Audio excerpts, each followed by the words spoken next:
And anything that I give you, what I'm looking for is just an honest effort and good old-fashioned honest feedback. When we go out in the real world, working world, what you're going to be doing is telling your supervisor, you know, this is what I know how to do, this is what I don't know how to do. I'll be happy to do anything you want to assign to me, but I need some examples of what you're expecting from me, some, you know, what are the kind of deliverables that you're expecting from me. Give me some examples of those, and give me somebody to mentor me. That's the most important thing. When you meet people who are very skilled in their craft, whether they're a shoe shine person, which a lot of those have gone on to become admirals and generals, believe it or not, or you're an engineer, or you're flipping burgers somewhere, what you find is that high quality begets high quality. So people who are really good at something are usually because somebody mentored them. Somebody invested time in them and showed them how to do something, and they learned good habits, good skills. And the people that bounce around a lot, that always tend to get laid off first, are the people who are the least versatile. The least versatile people are the ones that always come back to you and say, "How'd you expect me to do that? I don't know how to do that. I never did that before." You know, so you got to say, "Oh, geez, okay, I can't give it to you." And that's what they want. They want you to shuck it off and give it to somebody else so they don't have to do it. If you've ever raised teenagers, you're going to learn all these things. You know, can you please empty the dishwasher? "Oh, man, you know, I don't know if I can do that. You know, that's, I'm supposed to watch the eclipse tonight for my science class." "Yeah, okay. Well, do the dishes, then do the eclipse." So there's other people on the other end of the spectrum who will tell you, "Oh, I know how to do everything. Don't worry, I know how to do it." And then they don't. What do? They're BSing you, and then they're going to go off and run. They're very insecure, and they're going to go run off and try to find somebody else to lean on and say, "Hey, how do you do this? I don't want the boss or the prof to know. I don't know how to do it." And then sometimes those people get irritated because you only see these people when they're hitting you up for something. Now, I have a lot of people I know in this university and in this town that they're my fair weather friends. The only time I ever hear from them is when they need something from me. And that's how life works. Now, you're not going to fool people that way very long. You can do that once, twice, or thrice if the IQ is above 100. After that, they're going to figure out, "Hey, I only see you when the door's going that way and I'm helping you and doing things for you." What's going to go a long way in your careers is service. You look at the people who are the most successful, they are service-oriented. You don't run a company, operate a company, if you're not service-oriented. You're not doing them any favors. You have to say, "Hey, I'm going to get out there, I'm going to do this for you." You know, I had a very well-heeled client whom you all know. He's a Hollywood star. He wanted to fly me out to his place in Santa Barbara this weekend, send his jet for me. I said, "No, I'll take coach and fly out there. I'll get out there just about as fast, and I'll save you about 10 grand. Now, I didn't have to do that. But when I landed, first thing after I got over there the next morning, first thing I got at breakfast was, "Thanks, Dave. I know you didn't have to do that. Thanks for coming, because I really want you here." Well, of course I know he wants me there. He's going to fly his jet out here to get me. He wants you there. Now, it would have saved me 2 hours. That 2 hours would have cost him an extra $10,000. You do the math. Now, when you do something like that you don't have to do, that client's going to remember you. So just remember this. I used to just own the geotechnical market in Hawaii. Anytime they had a landslide, I got called. I was always going over there. Not because I went after the Hawaii market. Lots of guys in LA and San Francisco went after the Hawaii market. The reason they couldn't cop the Hawaii market was they charged for travel time. You want to spot yourself out of the market? Charge for travel time. Nobody wants to pay for travel time. Nobody. So you say, "Well, what about all that time you spent on the plane? 5-hour flight from San Francisco to Honolulu." During that flight, you review files, you read reports, you work on the job that you're going to, you bone up for it so you know what you're going into. And you can charge for that, but you don't charge to sit on your keister. Then when you get there, what do? You stay at the least expensive place, you eat MREs and McDonald's. "What? You have 2 PhDs and blah, charge $250 an hour, and you eat at McDonald's? You're darn right. Darn right. You know why? That's the first thing everybody looks at. Every insurance company, every bank, every contractor will look at your per diem charges. Right here in this university when I travel, they do that. I had them all over me today saying, Dr. Rogers, you never charge for breakfast. Why don't you put something in there for breakfast? Because breakfast comes with those rooms. I go Holiday Inn Express, I get breakfast with it. What about this dinner here? The dinner came with the Marriott that night. Wednesday night, Marriott gives you dinner. I know where all the freebies are. And what do I do with them? I pass them on to my clients. That's service-oriented. A client doesn't know how long it's going to take you to read a big report. You could charge 15 hours, you could charge 3, you could charge 45. And I've never had anybody call me up and say, why did it take you 45 hours to read that 700-page deposition? You tried reading a 700-page deposition? Because you keep going to sleep. It takes a long time. Get through it. No, what they'll look at, what they can all judge is how much you charge for dinner. Did you put any wine on it? How much did you charge for hotel? Did you put any extras on the hotel? Were you watching movies and things like this? That's what everybody knows. Everybody knows what those things, whether you're charging as much as you can or whether you're not charging much as you can. Now, why am I telling all you this? Because you're not all going to own companies.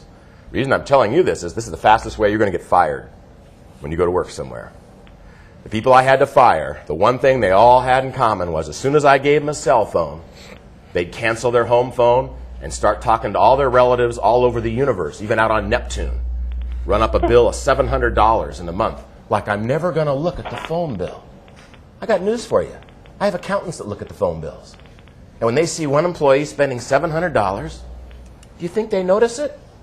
Not unless they're blind, deaf, dumb, and in the grave. They notice it right now. And they bring it right to my attention and say, this guy you gave a cell phone to, or this guy you gave the company truck to, he just ran up, $300 in gasoline charges.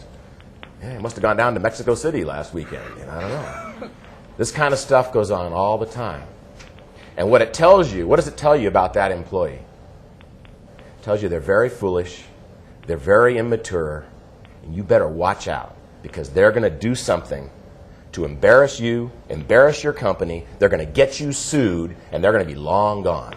And you better fire them fast with a smile on your face and say, I think you have a bright future, but I don't think it's at this company. It's somewhere else. That means flipping burgers, McDonald's. Somewhere else. So fastest way to get yourself into trouble is don't be a servant. Don't be a servant. If you're a servant and you're always passing the savings onto the client, they'll figure it out. They're not stupid. People are not stupid. They'll figure it out. And they'll realize, hey, this person's working for me. They're not just working for them.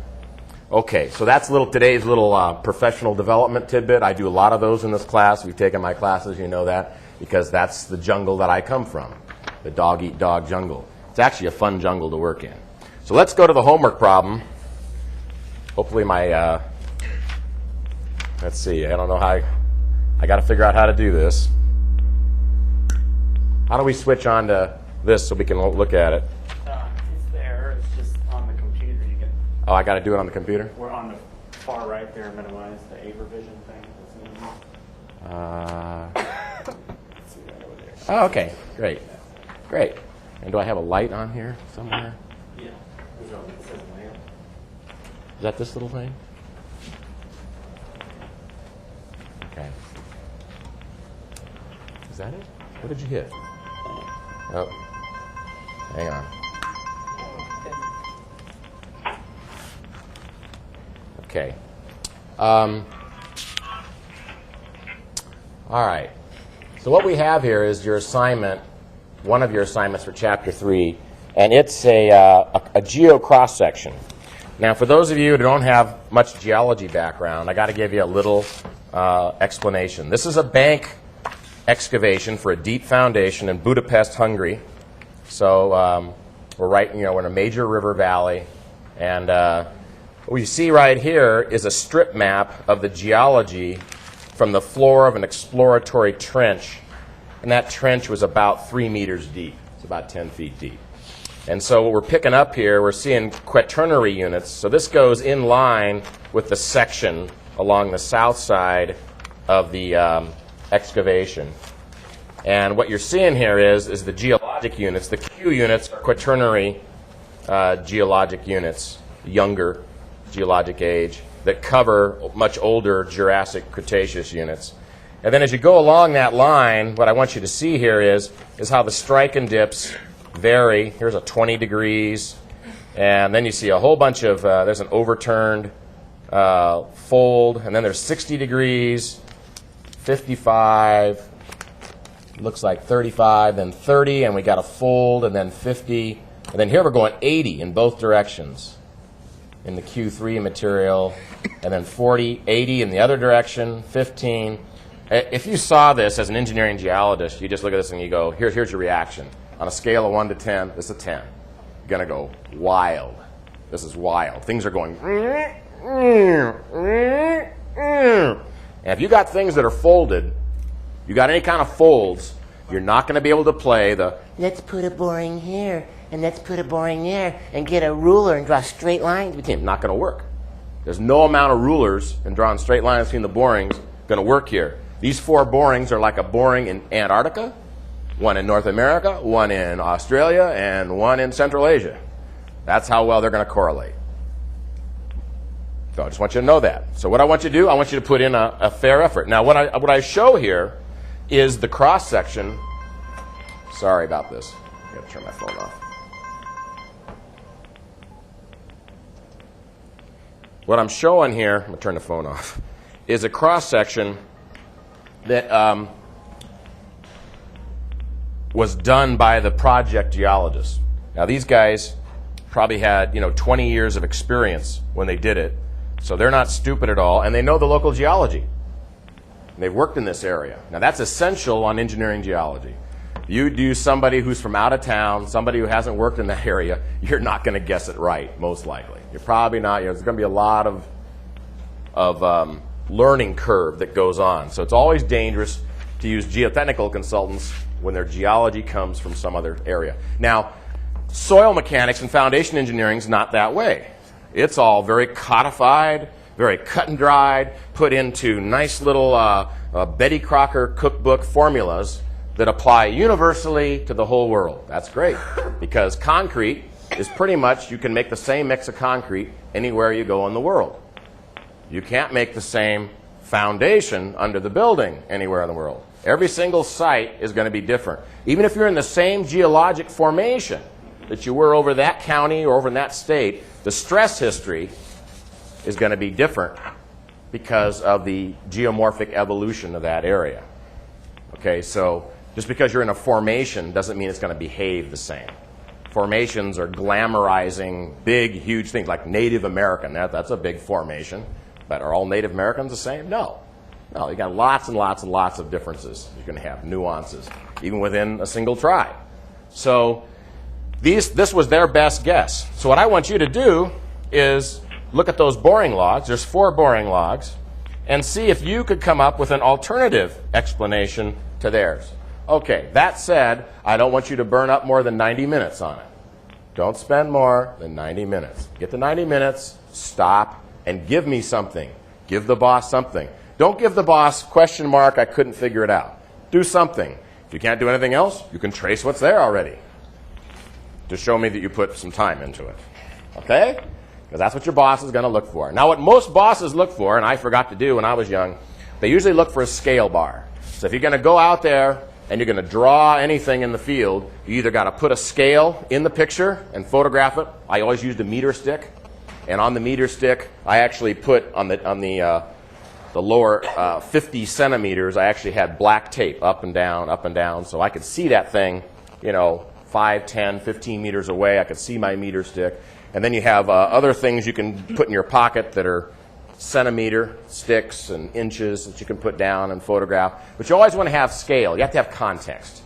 When you're looking at geologic structures, context is everything. So either you get a bulldozer or something in the picture with it, or you get a scale bar in there. Now, if you draw something like this, usually you want to put a scale bar across the bottom. You also would want to say what the trend of the section is. north, 90 degrees east, or east-west would be the trend of the section.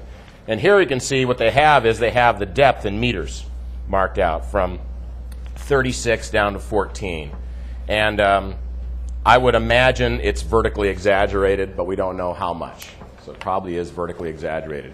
Typically what we do on that kind of thing, let's look right here, we would put a little bar like this, and this might say, 2 meters, and then this direction might be 10 meters. So we'd actually put in a little thing like that. That tells us that we have a 5-to-1 vertical exaggeration. We put that little kind of thing in. Or we might just put in some kind of scale bar like this that has what the scale is. And then you might say in feet or meters, whatever you want to do. So, but generally, you got to have something there that gives people an idea, at this depth and this kind of layout, this is what I expect to see. Now, these things are important when you're characterizing a site because people are bidding the document. And the bids are always going to be higher if there's more geotechnical uncertainty. And when you get geology and folds involved, you're going to get a lot of geotechnical uncertainty. So if we fold something, let's say we have some sediment, it's laid down flat, and we're going to start compressing it. When we compress this, the slope of about 10 degrees, it'll start faulting. You'll actually start getting faulting along major contacts. Let's say we have this contact here. It'll actually squeeze upward. So this wedge has to squeeze upward compared to the wedge under it. And as you keep folding it into a syncline, you're going to have all sorts of faulting coming out of this trough that's just wild. So you're going to get fault, fault, fault, fault like this. And you get into axis. These are called out-of-syncline thrusting. I worked one case once out in California. It was IT's hazardous waste site, Panoche. We had 200 of those faults just underneath, within a mile, underneath that haz waste repository. 200 of them. You just could hardly count them. There were so many. And when you're going across the axis of a squished-up syncline, you're going to see strike and dips go back and forth. Sometimes you'll be 85 this way and then 85 that way. So you're going to get overturning. You're going to get a lot of variation in strike and dip. So this stuff that these teaching assistants do with you in field camp, where they take you out and try to get the strike and the dip within a 1/4 degree, that's sophomore-ish stuff. I mean, the real world, you got a lot more variability than that going on. And if you're up on a hillside, none of the strike and dips you're going to take are going to be representative of what's going on down in the ground because you're influenced by slope creep out there. So you can get into a lot of trouble taking a strike and dip right on the side of the hill and then projecting it down with a straight edge. You're going to be wrong. You're going to be wrong most of the time. So you got to be real careful about that. So you wouldn't project that into the hill with a solid line, because people are going to look at that and say, well, that's not what we found when we got out there, so you obviously did it wrong. Okay, so does that give you some background on this little exercise? All I'm trying to show you in this exercise, once everybody turns it in, then I'm going to give you the answer. Be very nice and gracious of me. I'll give you the answer. So nobody can do it wrong. I just want to see effort. I want you to struggle with it, because then you'll remember it.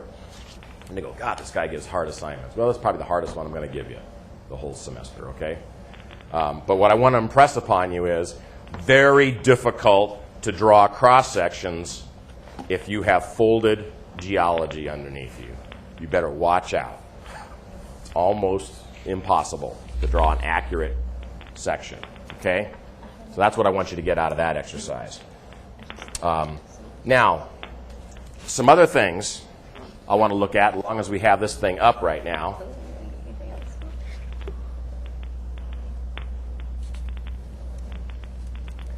Let's see.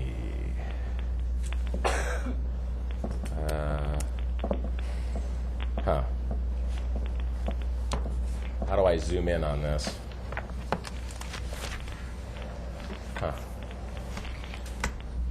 Well, guess you don't. What I want to impress upon you is in weathering, it's the most important chapter we're going to talk about in here. And some of the things we're going to talk about, I'm just kind of showing you some examples here. And that is, there's a high degree of variability in weathering. If I do a boring right here, or I do a boring right down here where this shear zone's coming out, I'm going to see bedrock way down here in that boring, and bedrock contact way up here in this boring, only a meter away. So there's a high degree of variability when you're dealing in residual soils. This is kind of the situation that we have all over the Ozarks. We're a karstified area, high degree of in-place weathering variability. So it can be very tough to, again, construct reliable cross-sections solely on boring data. You'd want borings and geophysics and trenches. And even then, you'd want to give yourself a pretty healthy buffer saying, well, this is where the bedrock was in this boring, but it could be a couple meters below that, or even more than a couple meters below that. Down here in the lower picture, you see floaters. We call these knockers. These are old core stones. And as this weathering surface gets older and older, goes down deeper and deeper, we get these isolated core stones or knockers. And so we drill a hole and hit one of these things. It can stop the drill very easily if we're using just continuous flight augers or cone penetrometer test. And we could come to a very erroneous conclusion about where the bedrock contact is. So, whoa, you got to be real careful. So, like I told you last week, MoDOT, Missouri Department of Transportation, if you're going to call something bedrock, they require that you core 10 continuous feet into it. If you don't get 10 continuous feet in the core barrel, because you didn't recover the 10 feet, well, then you got to go another foot or two till you get 10 feet of core before you could say, well, that's where the bedrock is. That's because MoDOT's been burned so many times by these kinds of situations. So this is something I want you to start thinking about and looking at highway cuts. When you go by highway cuts, let somebody else drive or stop and look at the variability of the weathering profile in there. And the big thing you want to watch out for is right here, is what I've shown here, and that's shear zones. There's a shear zone. Here's a little diagonal shear zone. Shear zones are going to have a lot more weathering, more severe, deeper, because they're groundwater barriers. So you're going to have more oxygenated groundwater, more ability to have cation exchange and promote chemical weathering, and you also get more mechanical weathering, because if you have water going down there in a road cut and that water freezes or that water thaws, you're going to get more flaking off of material. So this next picture I'll show you is just typical kind of highway cut problems I would see all the time, where you see the material sliding off the weathered regolith above the bedrock. So here's the oxidation weathering line, which is greatly influenced by rock joints, because the water is traveling down the rock joints. Rock joints are interstate highways for water, and all the weathering occurs along the interstate highways. So the joints are the most important thing out there. The biggest difference, I got asked this last week in this meeting I went to out in Santa Barbara, so tell us, Dr. Rogers, what's the difference between a geologist and an engineering geologist, or a geological engineer and a geologist? Well, when I was a geologist, our focus was on petrology. It was on mineralogy, diagenesis. A lot of it fed to the mining industry, economic geology, and to the petroleum industry. But when I crossed over and became an engineering geologist, then we started talking about material properties. We're starting to look at things more like a mechanical engineer with a solid mechanics background. Solid mechanics, what you're going to look at is fractures. Rock is a sugar cube pile. The only question is, how big are the cubes? Are they equidimensional? Hardly ever. So they're never like a sugar cube pile in that respect. Usually one joint set is more domineering than another one. And usually you have three of them. Sometimes you have a lot more than 3 sets, but typically you'll have 3 dominant sets plus foliation or bedding. So you got 4 things going on that you're trying to gauge there. And with joints, you got to be real careful about just taking 1 or 2 attitudes and then showing them on your map like you do with bedding, because joints have a lot more variability. You'd have to do 10 or 12 measurements and take the average to have it mean anything statistically. And then it can change, too. So what you want to look for is how much does it change? So you do enough measurements to see how much it changes. So you plot on your pole plot, you plot the mean point. But then what's important is how much it can go that way and how much it can go this way. Because it's those exceptions that burn you in the road cut failures. The road cut's designed for the median value, because that's the way engineers do things. We got that nice structured part of our brain, remember? We like to do things and say, ooh, I love numbers. What can I do with numbers? You can add them up and divide them to get the mean value. Oh, we all love doing it. Engineers love doing that. We love mean values. Mean values are nice to us because then, isn't that a paradox? Then we use those to design it. Now, obviously, in the places where it's not mean, the mean value, where it's worse, it's steeper, those are the places where it fails. And you go, oops, we screwed up. Yeah, you screwed up because you ignored that low end of the bell curve. And you got burned. Ouch. Yeah. So that's judgment. So the test that really works, the best test, is to walk along the creek channels, walk along the old highway cuts, walk along the old railroad cuts, and look and see how things have performed. That's going to mean a lot more than any computer output and any theoretical analysis you do. And what you do is you go out there and you look at the wedges. This is what I was doing this weekend in Santa Barbara. I'm looking at these, these big wedges, and then I'm going to do back analyses on those. And those back analyses are going to tell me what kind of numbers I should be using. And what I found out in Santa Barbara was it's all got to be pore pressure. These things shouldn't be falling down the way they're falling down. So there's obviously got to be some pore pressure issues involved, trap pore pressure. And sure enough, on the block that had just recently come out, like 4 days before I got there, and it was a big one, about the size of this room, you could see behind it all these lines, looked like jail, like bars. And when you got up there closer, you can't get too close, it's an active rockfall, and you look, those were leached joints. So oxygenated groundwater's percolating down these very tight joints and leaching out about 1/4 inch either side of them. So that's telling you that water's been flowing through those joints. And what we're going to learn about water is it's not about the volume of water. You won't see any water coming out of those joints. It's not about volume. That is a myth. It's about pore pressure. The thinner the joint, the more tight it is, the more easily it can get saturated. Once it reaches saturation, you got pore pressure, 0.414 psi per foot. Now we got a cliff 200 feet high, so you can get some pretty healthy 75 psi. That's plenty to pull any block off. That's way more than enough. Times it by 144 to get PSF. Big number, real big number. So it's not about volume, it's about pore pressure. If you can alleviate pore pressure, you're going to alleviate problems. All right, so here's another one right here on the lower end I want you to look at. Real typical, where you see the weathering lines going way down along fracture zones, coming back up, very highly undulatory. You see big color changes. This is real world stuff, real world stuff. And then you see a dry season groundwater table, GWT, a wet season groundwater table. See, when that water table comes up, you're going to start seeing seeps and springs and problems that you haven't seen before.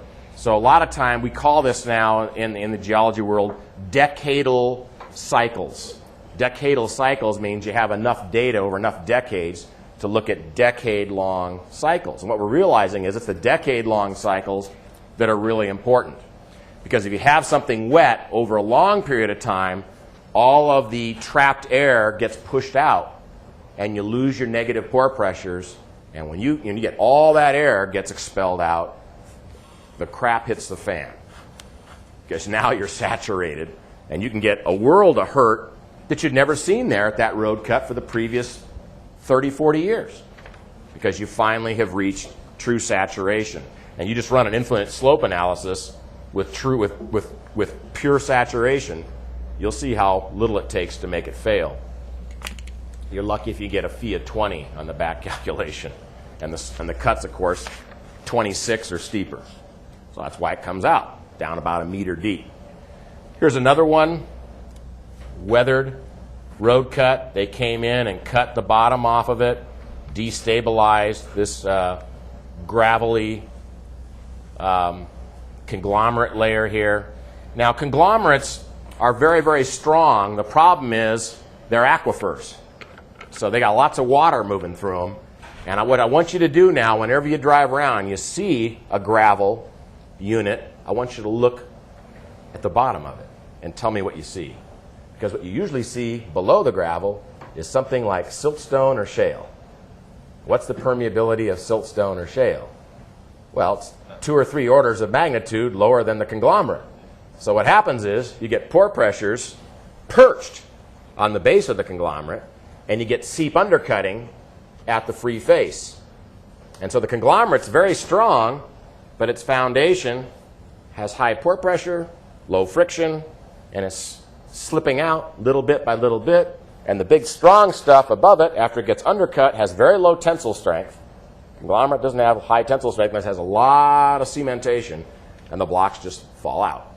So your slope's only as strong as the weakest link. The shale seams are always the weakest link.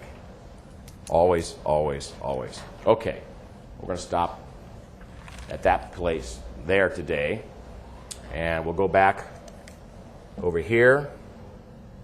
I got to figure out how to get us. How do I get off this? Go up there. All right. Nope, I didn't do it. I want to minimize that. That's it. Open my PowerPoint. Yeah, stop sharing for a second. What? Okay.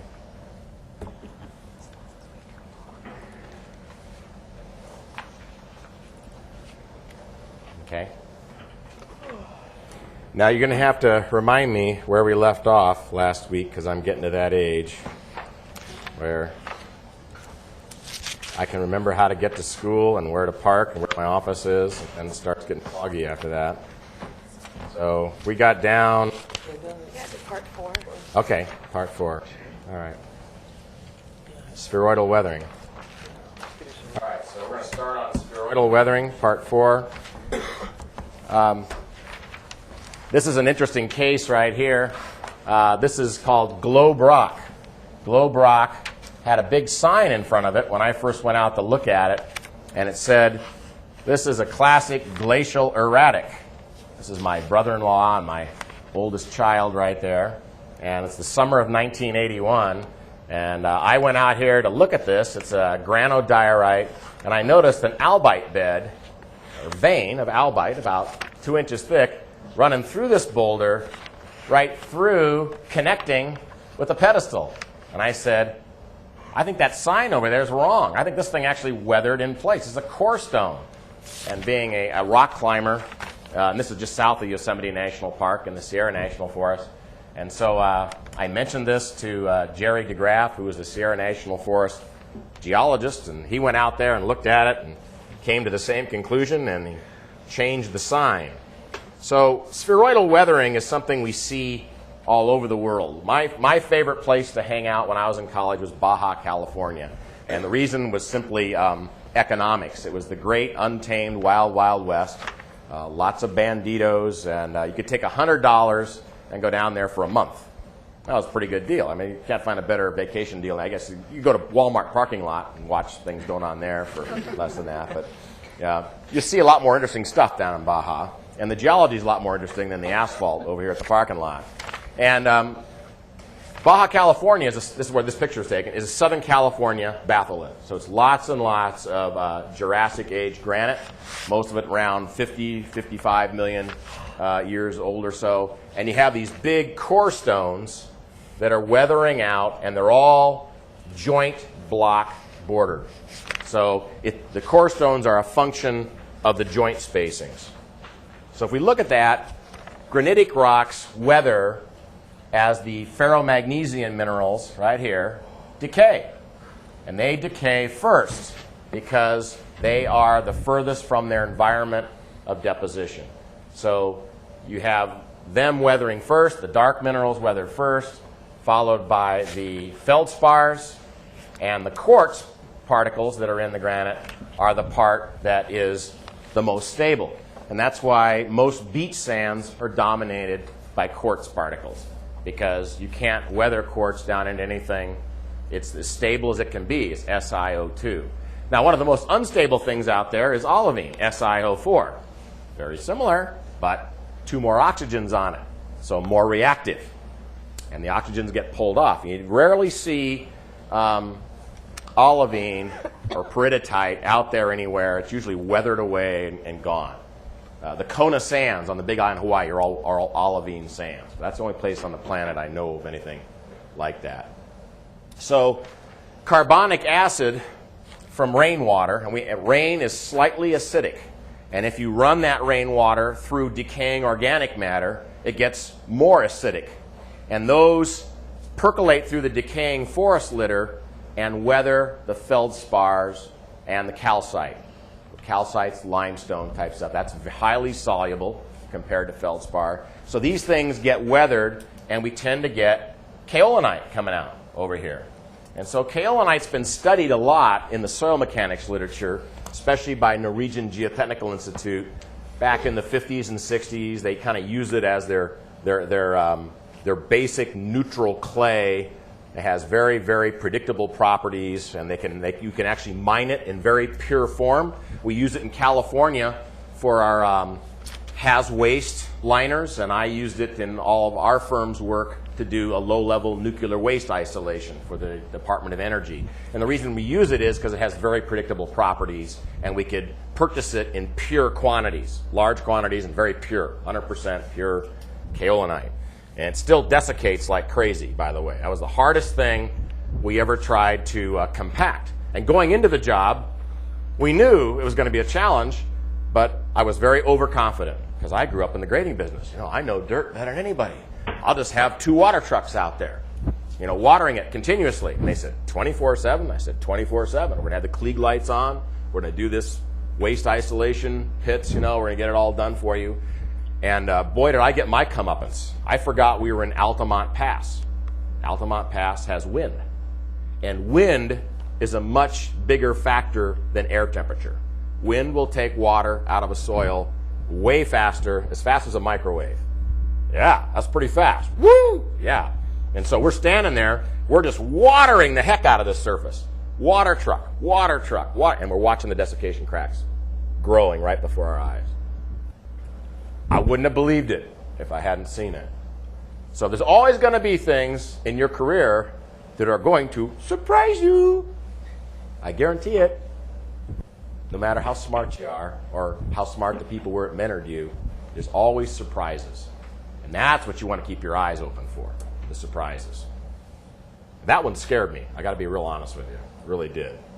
Because we had everybody in the whole country watching us doing the thing. Weathering halos. One of the things you learn as an engineering geologist is go out and observe weathering features. Here's old exfoliation joints, and you got all this iron staining from the ferromags and the feldspars. Really, really rotten rock. But you can see along the joints here, everything's just gone. You got a 1-inch wide gap. So water's traveling down this thing like the interstate highway. That's like the Panama Canal. And water's percolating in from these bounding joints. And then anywhere where there's an old joint surface, you're going to have the micas are going to hydrate. And we call this hydrolysis of the feldspars. And that's all from the groundwater percolating through the specimen. And you'll actually see mineralization halos like this. That's really, really common. That's a mineralization halo. And this orange stuff here is hematite, and the yellowish stuff is limonite. Limonite's a tough one to pick up and identify because you don't see it on X-ray diffraction. It's amorphous iron oxide. It's got one more oxygen in it, so it doesn't show up on XRD. Hematite's a breeze, but you pick up hematite easy and know that you have it there. Limonite is much more ubiquitous, usually in lesser quantities, but harder to identify. Now, what's important for us as engineers? Right here, the last statement. The strength of the ground mass is significantly affected by all this weathering stuff.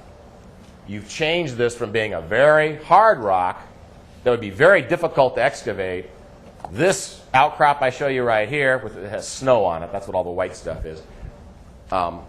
Any of my Cat D6 series and up with triple ripper, take care of that, no problem at all. That'd be like eating an ice cream cone for a teenage boy. Not a problem.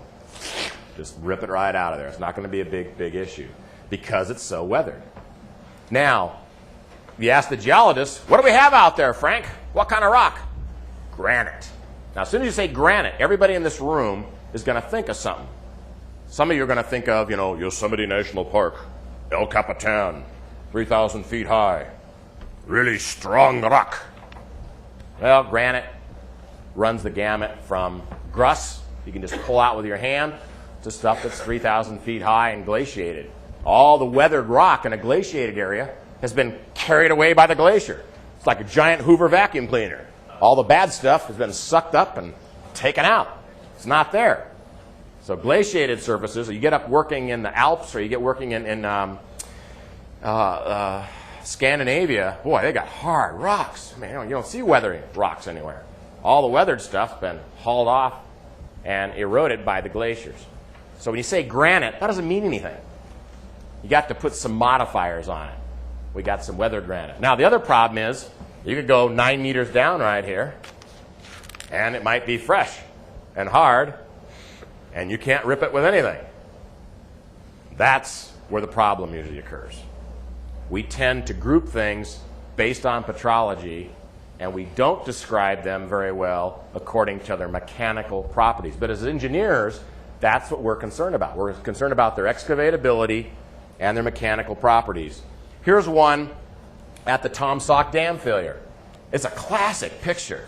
I'm looking at 3 lines of core stones. 1, well, actually 4. 2, 3, 4. This is Ameren's chief geologist. This core stone is in granite, and it's completely intact. There's the master joint. The stuff filling the master joint is just grus. It's soil-like material. It's weathered in place. Then we got a core stone here with a grussy type of stuff underneath it, and we actually getting more weathering as we go down. Then the same thing right here. By the time we get over here, this is just soil-like material. In fact, this is gone now. This didn't even last 1 year. It just disintegrated and fell apart. So if I drill a hole here, or one here, or one here, I'd have 3 completely different sites. That should scare you into becoming a structural engineer. See, that's the key of our business. There's a lot of judgment that's going to have to be required. And you have to realize that conditions can be highly variable on a local scale because of weathering. Here's another view, not too far away, and we're looking at here is a diabase saprolite. Now, the diabase is what caused all the problems in the Tom Sauk failure. The diabase is a very basic intrusion. It's like basalt that came up from the bowels of the earth, and it intruded into the country rock. And this material weathers, back in the Precambrian, it weathers much more rapidly than the more felsic types of materials, the more rhyolitic end, because this is hot stuff. And they didn't identify all these diabase intrusions when they did the project, and they got out there and started digging, and they got this rotten rock. What do you do with the rotten rock? Well, the spec says you're supposed to waste it. But if they waste the rock, they can't do the project on time or on budget. So they wasted quite a bit of it, but then they decided they were hitting so much of it that they would just incorporate it into the fill, and so that's what they ended up doing. Now, when they did the Tom Sock rebuild, hit the same formation, they had to go down over 40 feet before they could even get to a weathered diabase saprolite that was good enough to put a gravity section on, Roll Creek Dam section on. So the diabase intrusion, you can see here, this is a relic joint bed, big, huge joint bed. This is Professor Ronkowitz in the geology department. He's a clay mineralogist. And then you can see all these little joints cutting through it. Those are the joints that are parallel to this surface right here. And that surface right there. Same joint set. Step down a couple of feet, same joint set. So you got a major joint set here, which is the same one as that one. You got a major joint set here, and then you have all these smaller ones cutting into the plane of the picture. So that's jointed material. Well, when you walk up to it, you could just sink your hands right into it and just pull it off like modeling clay. You mean doesn't behave like rock? No. Behaves like clay. It's rock weathered in place that behaves like clay. That's the kind of stuff you got to be watching for. It's just like a banker watching for bank robber, casing out the place. That's the kind of stuff you want to watch out for. Saprolite. Here's core stones in a saprolite. Core stones just mean the weathering starts from the master joint. So along here is a master joint. Over here somewhere is another master joint. The water travels along the master joints like the interstate highway, and then the water seeps in if the water's under pressure head. So one of the things that's very, very debilitating about running constant head permeability tests over in the soils lab is all of you think that that intrinsic number you get out of there means something. What does it mean? It means that under a differential of 1 or 2 psi, this was the hydraulic conductivity. 1 or 2 psi. Yeah. Is that a significant number? No. That's like me trying to do a direct shear test by taking my little pinky and going, it doesn't move. It must be strong. Well, what are you talking about, Rogers? What I'm saying is, if you put 1,000 psi pressure differential, you're going to get a much higher figure for hydraulic conductivity. That's what you have going on in the mountains. You got a mountain 3,000 feet high, you got over 1,000 psi pressure pushing through the joints. You push a lot more fluid through under 1,000 psi than you do under 1 psi. So it's amazing. You have to always look at head. Pressure head is your enemy. Pressure head, you know, that pore pressure is going to reduce the normal effective stress. So pressure head is very, very important. So we got this water traveling through these joints, but it's under head, so it actually gets pushed into the rock. And as it gets pushed into the core stone, you're going to see stuff like this. You're going to see weathering halos. And this one is rotting from the inside out, actually, in this particular case. The bounding joints are way over here. Here's a bounding joint right there, going across like that. Here's another one right up here, going like that. And here's another one. And what you're seeing here is this onion skin kind of texture is because you've had hydration of these materials from this water seeping in under great pressure, and it has a cation exchange with those materials, and it's basically weathering these materials into clay-like materials, in this case right here. This is the weathered saprolite. These are both granite, and this is a granite one, this is a diabase one. This diabase one, you can see, it's very, very punky material. Punky material means it's all passing the number 200 sieve. So that's not a diabase anymore, it's a soil. It's a plastic soil. All right, here's another one where I'm on a road cut out in California, and where I don't have humid weather, but they used to have humid weather there. And I'm in the Sierra foothills, and I actually have a road cut, and this is a pegmatite dike. Pegmatite coming down like this. And this is a decomposed granite, or DG, just gruss.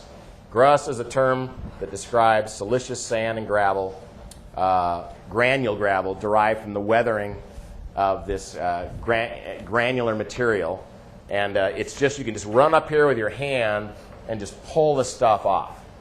Now, grust can be pretty strong as long as you don't run running water against it. If you take a fire hose and run it against this stuff, it's going to start eroding on you. No question about that. So it has some cohesion, but not a whole lot, especially out near the ground surface where there's freezing and thawing going on and relaxation from being unloaded by the cut being excavated. So in the grading business, we call this DG. That's a slang term, which means decomposed granite. Now, once again, decomposed granite runs the gamut of, from over here to over there. I've seen it used to describe something that's completely saprolitic down in Panama, where I couldn't see hardly any relic bedding at all, and it just behaved like a stiff soil. And then this would be the other end of the spectrum, where you can actually see that it's granite, but you can also see that it's lost its unit cohesion. There's no way this stuff is going to, you're going to take a core of it out and get 2,000 psi compressive strength like a sidewalk concrete. No way. It's not that good. Now, if it was on a nice flat site and you put a big load on it, you might get 30 tons per square foot on it. No problem, because there's nowhere for the failure to go easily. But on a slope, you could have trouble. Well, here we are back to Baja again, and we're looking at granitic blocks. And again, now you see where the analogy to a sugar cube pile. We can actually see these master joints cutting through at an angle like that through here. And you can see all these core stones, the largest ones being right here, large group of core stones, because the regional systematic joints here are further apart. So you get your largest core stones in that area. These other areas, the core stones are falling off and they're smaller. And so you get quite a variety of block sizes. And these things naturally round themselves. So if we look at a telephoto lens, we get up there and look high up in the slope, you can see the controlling joints there going like that, coming down and crossing each other acutely. And you can see this core stone orphan that's just sitting in this block. That wasn't put there by an ancient Indian landfill. It's just natural. So you have water traveling down the joints, and then you have mechanical weathering that's occurring adjacent to the chemical weathering that's occurring along the joints. And the mechanical weathering is what we call exfoliation. So if we look at one of these core stones, I'm standing right on one now, down in Baja, and I'm taking a picture of my camera looking down, and what I see, I'm standing on a nice big block of granite, and you see all these little onion skins. They're about 1/4 inch apart, 1/2 inch apart, just one after another, after another, after another. I don't know, maybe 12, 15, 16 layers. But that's on the outside of this core stone. Now, when you take a thin section through here, which I've done a lot of those to see, hey, what's going on here? Because we use these in rock climbing. This is what we climb on, these exfoliation joints. When you take a thin section and you look at it, you see the micas are hydrated. So some of this is the hydration of the micas absorbing water and increasing in volume and pushing the thing out. And oops, I went the wrong way. And some of it, what did I do? Some of it is actually... You can just click on share desktop. No, don't hit that. Oh, sorry. What did I... Okay. I did something wrong. Tell me what to do now. Okay, I think we just need to get back from share desktop. Okay. Sorry. I don't know how I even got on that. Don't worry about it.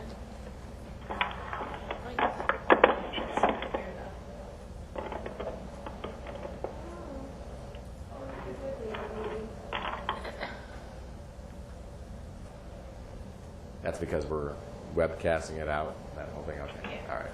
Yeah, if that pops up, just hit share desktop. It's an icon that should up here. And I didn't think you had left the meeting, so. Awesome. So we're okay? No. No. Oh.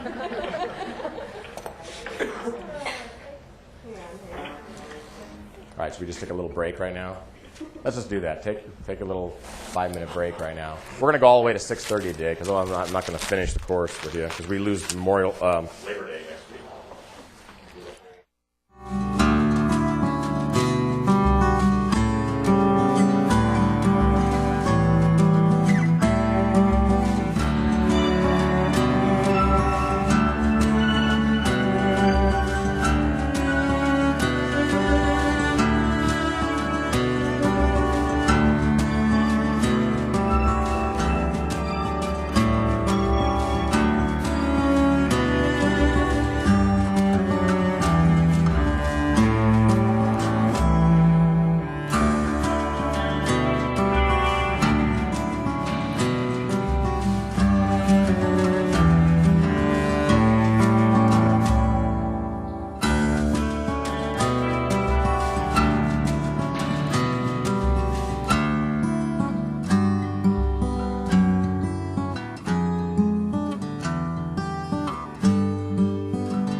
Okay, notice in the notes here that I put there, the onion skin exfoliation of core stones driven by hydration expansion of the micas, release of residual stresses, and thermally induced strain. So you got a number of different factors that all combine at one time, as we discussed last week.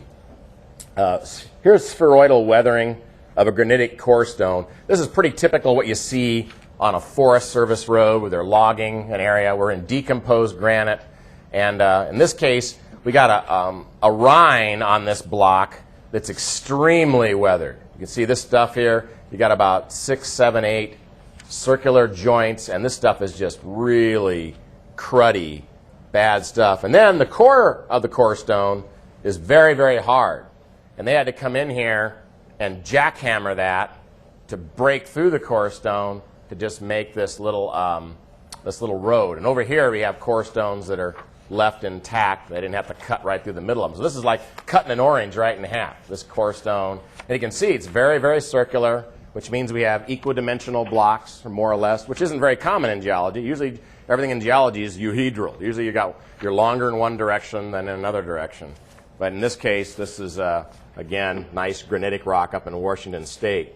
Here's another one where I'm driving by in my Jeep in the old days, and there's the ground surface. We're in an area that's been glaciated here, and so the glacier came by and just chopped everything off.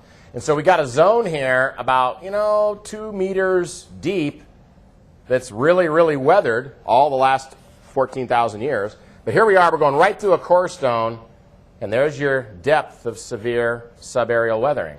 Wow. Cuts right through the thing like a bandsaw. And here's a block with all these circular joints, fairly intact, pretty good stuff. But right there, boom. And there you got about as smooth of a weathering surface or change as I've ever seen.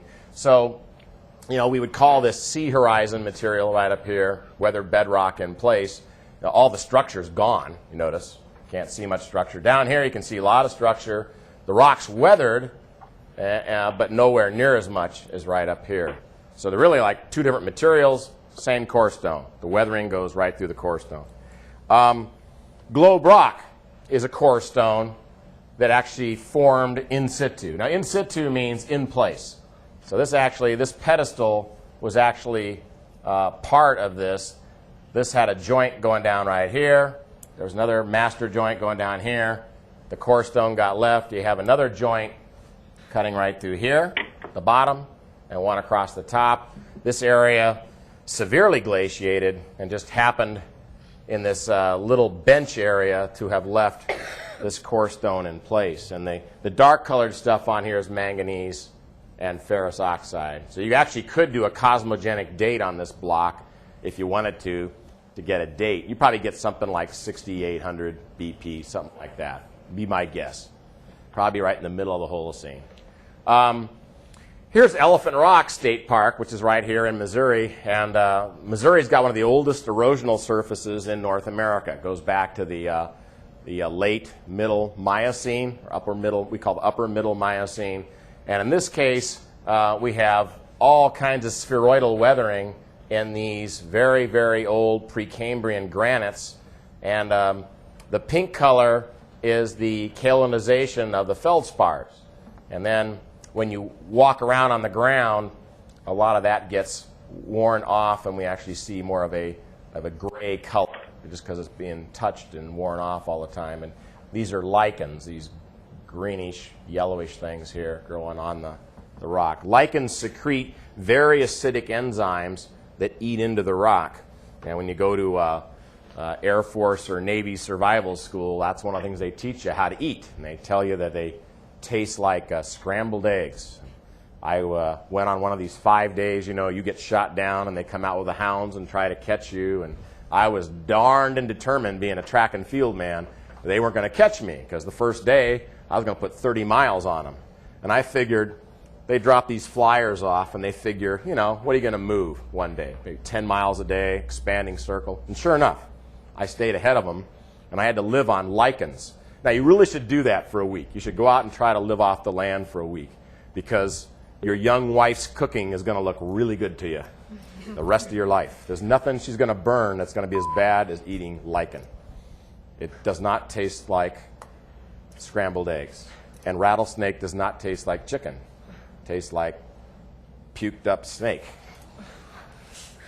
That's why I don't go anywhere without a couple MREs in my car. Hid away, man. I don't want to do that again. Thank you. Glacial erratics are large fragments that are transported by glacial ice like this. I remember telling my aunt once, she worked at this nature preserve up north of Grand Rapids, Michigan. I said, see that big block of granite there, Aunt Pris? Yeah, I said, that came from the Central Canadian Shield. She never believed me. She couldn't conceive of something so ridiculous. She thought I was just pulling her leg, because I did pull her leg on a lot of things. But that one I wasn't pulling her leg on. Granite with pitchblende in it. That comes out of the Northern Canadian Shield. Pitchblende is very radioactive. That stuff all got brought down on glaciers that were more than a mile thick.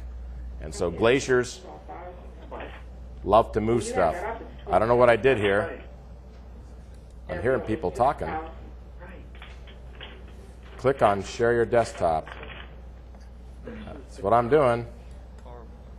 Time for technical help. You're telling me to add this, I'm going to use this and it's going to add to 6,000. WebEx is. No, I'm saying you can add this up, it's going to be 12,000. Your difference is going to be. If we're going to listen in on somebody, make it something kind of neat, okay? Maybe risque, type thing. Same way we've done all the others. Call me at a new number. Rongers just became presenter for no reason. So you're saying just take the difference from each one. You do Berkeley and the other one. No, it isn't. I did it the exact same way. I copied the. All right. I was able to. I copied and pasted the form. I didn't do anything that time. I didn't click on anything. No, you didn't. I don't think you did anything the last time. We just got a bunch of emails from our other coworkers Yeah. having similar problems. Oh, okay. It's just going on with WebEx right now. We had a symposium I was part of this summer, ex-Navy flyers down on the USS Midway. Each decade was talking about, what your experiences were flying. And my decade, I started in the 70s, we were flying war-weary McDonnell Douglas F-4 Phantom to reconnaissance aircraft. And I don't ever remember flying a single mission. Thanks for using WebEx. Where Please visit our website at something didn't go wrong, where some system didn't work. And the young guys, my son-in-law, being as a young Navy lieutenant commander, his first command right now, they're listening to me going, wow, I can't believe that. I can't imagine, going out and having the radar just fail on you. How do you get back to the ship? What did you do before Magellan's? You drive around and you look, going, Kentucky Fried Chicken? Where are we going here? You learn how to do things like that, So one of the ones I always remember is drillers. Drillers tend to break down, and they waste all your money. You get out there and they break down, and you go, okay, I've only got $5,400 for drilling. That's just today. And this guy breaks down on me at 2 o'clock. What happens with drillers is you learn real quick. The ones who break down all the time, you can't afford to use them. And you just have to say, well, it's been nice doing business with you, but you're not reliable enough. Because for them, it's just money out of their pocket to be down. But for you, if you got to come back out the next day, it's not in your budget to come back out the next day and finish drilling the site. So they can just kill you. So you learn to be very, very choosy on who you pick. Now, the system that I use is a biblical one, and that is you pay people the day they do the work. And I found that most people really like that system. It means if I show up today, I'm going to get paid at the end of the day? Yeah, that's what it means. And if you do that, what will happen is, and I always did that, when my clients would ask me, what's it going to take to get you out there? I said, it's going to take a retainer. Oh, they don't like the word retainer. What does retainer mean? It means money up front. So it means I'm charging you $11,000 to do this job. I want a retainer for $5,500 up front. And that's a great litmus test to see if it's a client you want. So a lot of clients will say, why do I have to do that? So-and-so doesn't make me do that, blah, blah, blah. You say, well, I pay my subs, my driller, my surveyor, You know, whoever it is, my water test guy, my lab guy, I got to pay those guys right up front. I can't wait 6 weeks, 10 weeks, 12 weeks. Like this university, I taught a distance course last January to April. You know, they got the money for that course. Every one of those people don't get into the course till they pay the fees. So they got the fees on January the 6th. I still haven't been paid. I'm not going to get paid even on September the 1st. I might get paid earliest is October. So that's 10 months they've held on to the money. How do I feel about that? You can see how I feel about it. Not too good. So what do? I pay these guys the day they show up.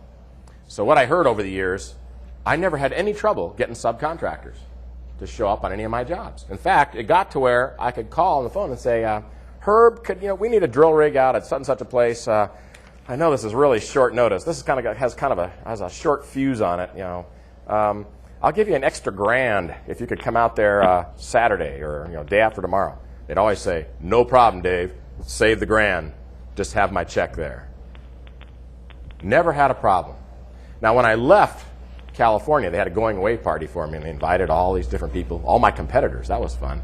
They're telling embarrassing stories about me, and stuff. And one of the things I learned was all of these subcontractors would take my jobs and cancel somebody else out. Why? Because they knew they were going to get paid that day. You want to go first in line? You want to be the first one in line? Take your checkbook.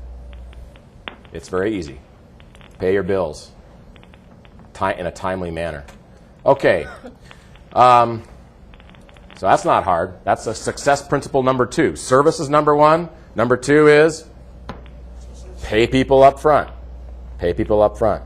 You want to pay people right when they work.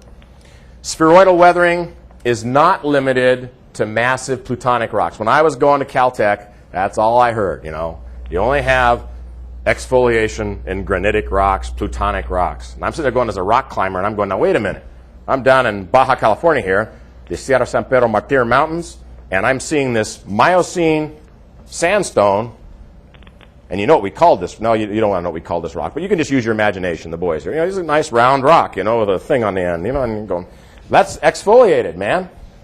That's exfoliation, just like in a granitic rock. So I bring this back and I show it to my professor, and he says, wow, that's interesting. Well, it's not documented in the literature anywhere. That's a great out for any professor. So you bring me something, it's a photograph, and I can just say, oh, it doesn't exist because it's not in the published literature. I'm sure if it actually existed, it would be in the published literature. Folks, there's a lot of things that aren't in the published literature, like Obama's birth certificate. Spheroidal sandstone can also be concretions. You got to watch out for concretions. When you have pervious granular materials, sands, gravels, you can have groundwater flowing through those materials with carbonate that will selectively cement these materials together, and you get what's called concretions. So these are erosional remnants that formed in a young Pleistocene formation. That formation has been eroded away, leaving these cemented concretions. So those have some sort of nucleus in them, and then in an aqueous solution under a lake, they form these concretions around that nucleus. Common cementing agents are calcite, silica, dolomite, iron oxide, pyrite, and gypsum. The pyrite ones you got to really watch out for if you're putzing around with reinforced concrete, because the pyrite will go after the rebar and the concrete right now. And gypsum, of course, is another problem because gypsum is solutioned easily. Part 5, chemical and mechanical weathering that's promoted by seepage and cation exchange. Now, what I'm trying to do here with the lecture is a adjunct to what's in the book. Your book has the basic stuff you should know. So read chapter 3 in the book. What I'm trying to do is to add on to that based on my own professional experience, okay? So that's what we're doing here. So we got to start by looking at the atmospheric carbon cycle. Now, this is something that's in the literature all the time these days, and that shouldn't surprise you at all. So you should pretty much be aware of the carbon cycle. And why am I showing this to you? Because you have, in the weathering of materials, you always have a CO2 uptake when you have silicate weathering. And silicates are what by far and away, 90% of the Earth's crust, exposed crust, are silicate minerals. And so these guys are being impacted, and we have CO2 being blown into the air by volcanism. We also have sulfur oxides going up in volcanism, and we have CO2 coming out of the oceans from carbonate deposition. So the CO2 cycle is a very active one, and you really should be able to understand it. This really you don't see it much in the United States as much as if you go to Japan or to People's Republic of China, and you'll see the impacts of acid rain. It's a huge, huge issue in those places. If you go out of your hotel room in Tokyo and you grab the wrought iron balcony, what do they call that? Balustrade, it'll break. Don't sit on it. Don't lean on it. Don't have sex against it. Stay back in. Thing falls over. Scary. Okay. Susceptibility of weathering is proportionate to chemical exchange by oxygenated groundwater. My professors never use that term, oxygenated groundwater. That's my term. I put that in there. Why? Because oxygen is the driver. The oxygen is what makes it reactive. They have oxidation reduction reaction. So it's how much dissolved oxygen, the DOC, dissolved oxygen content of the groundwater, that is going to drive its weathering ability. Now, why am I telling you that? Because the water that goes in up at the top of a mesa, if you go up and take a water sample on top of a mesa, you got some Maasai tribesmen or somebody up there, and they got their water, they're buffalo, and their buffalo are drinking. Take a sample of it. That water is going to be the lowest in cation concentration. Now go down off the mesa, come down here somewhere, find a little seep coming out of the base of the cliff, and take that water sample, and now compare the two. What are you going to find in the one down lower? Higher or lower? Higher. Total dissolved solids? Higher. Way higher. Yeah, much, much higher. So what happened on the trip down? You're having cation exchange with whatever out there. Potassium, calcium's always the number one. You're going to have calcite. But potassium, sodium, you got all kinds of things in there. So if we look at these, the least stable is halite, NaCl. Boy, that stuff goes into solution. Of course, potash is even down below that. Potash is even more soluble than sodium chloride, potassium chloride. Then you have calcite, olivine, the calcium-rich feldspars, the pyroxene and the amphiboles. These are your ferromags. And then sodium-rich feldspar, micas, potassium feldspar, muscovite, clay minerals, quartz. Quartz is less stable than aluminum hydroxides, like gibbsite. Gibbsite is aluminum ore. And hematite. Now, these guys are these things you see in the tropical areas, in the tropical soils. That's why the Viet Cong were able to make all these beautiful tunnels in these laterite soils down in the Iron Triangle, called the Cu-Chi Triangle, about 30 miles west of Saigon. And we were in there. They had just thousands of miles of these tunnels they were able to cut in there, because the water table in that area is down about 27 feet, and 9 meters. And you could just carve this stuff, and the air would come into that tunnel and react with the hematite, and it would set up just like gunite, like air-blown concrete. If you ever get a chance to go to Vietnam, take the $25 ride out there and see. They have a little national park that showcases all this stuff. And it was amazing how clever their tunneling was. But the geology is what set that all up for them. They were able to do that. So here's a case where I actually did what I just talked to you about, where I actually have a little pothole up here on the top of the mesa. The rainwater and the runoff comes down here, fills up the pothole. This stuff percolates through the rock, and it's going to percolate down these fractures, and it's going to come out here where I have a little seam of clay. So I have some sort of seam of clay here. I'm going to have a different groundwater compartment above the clay and below the clay. That clay doesn't have to be very thick. Paper thin's fine. paper thin can create a clay membrane. Clay controls everything. That's amazing stuff. And what happens is all the soluble ions along this percolation trip absorb free cations. Now, something else you don't think about, because they don't talk about this in geology class because they don't take hydrology.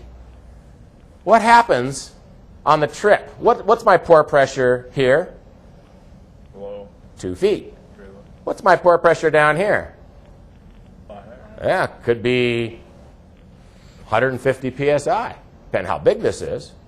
So when I get down here, I'm going to have more spreading outward from my joints, more pressure pushing into the country rock. So I'm going to see more weathering down in this region of higher pore pressure than I see up in here with the same batch of water.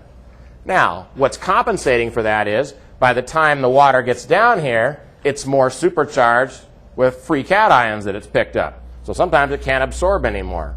So it's really interesting to come in here and take little water samples right here. And what you find is the water sample is a great sampler. It's a little geologic garbage can. It tells you what are all the trace elements up there in this rock mass. Now, it's going to be very boring if it's just a pure, clean quartz arenite sandstone cemented by silica, or well, silica, you're not going to get anything. Or if it's cemented by calcite, you're just going to get calcite. And you might get a little bit of hematite and stuff if it's a red sandstone or something.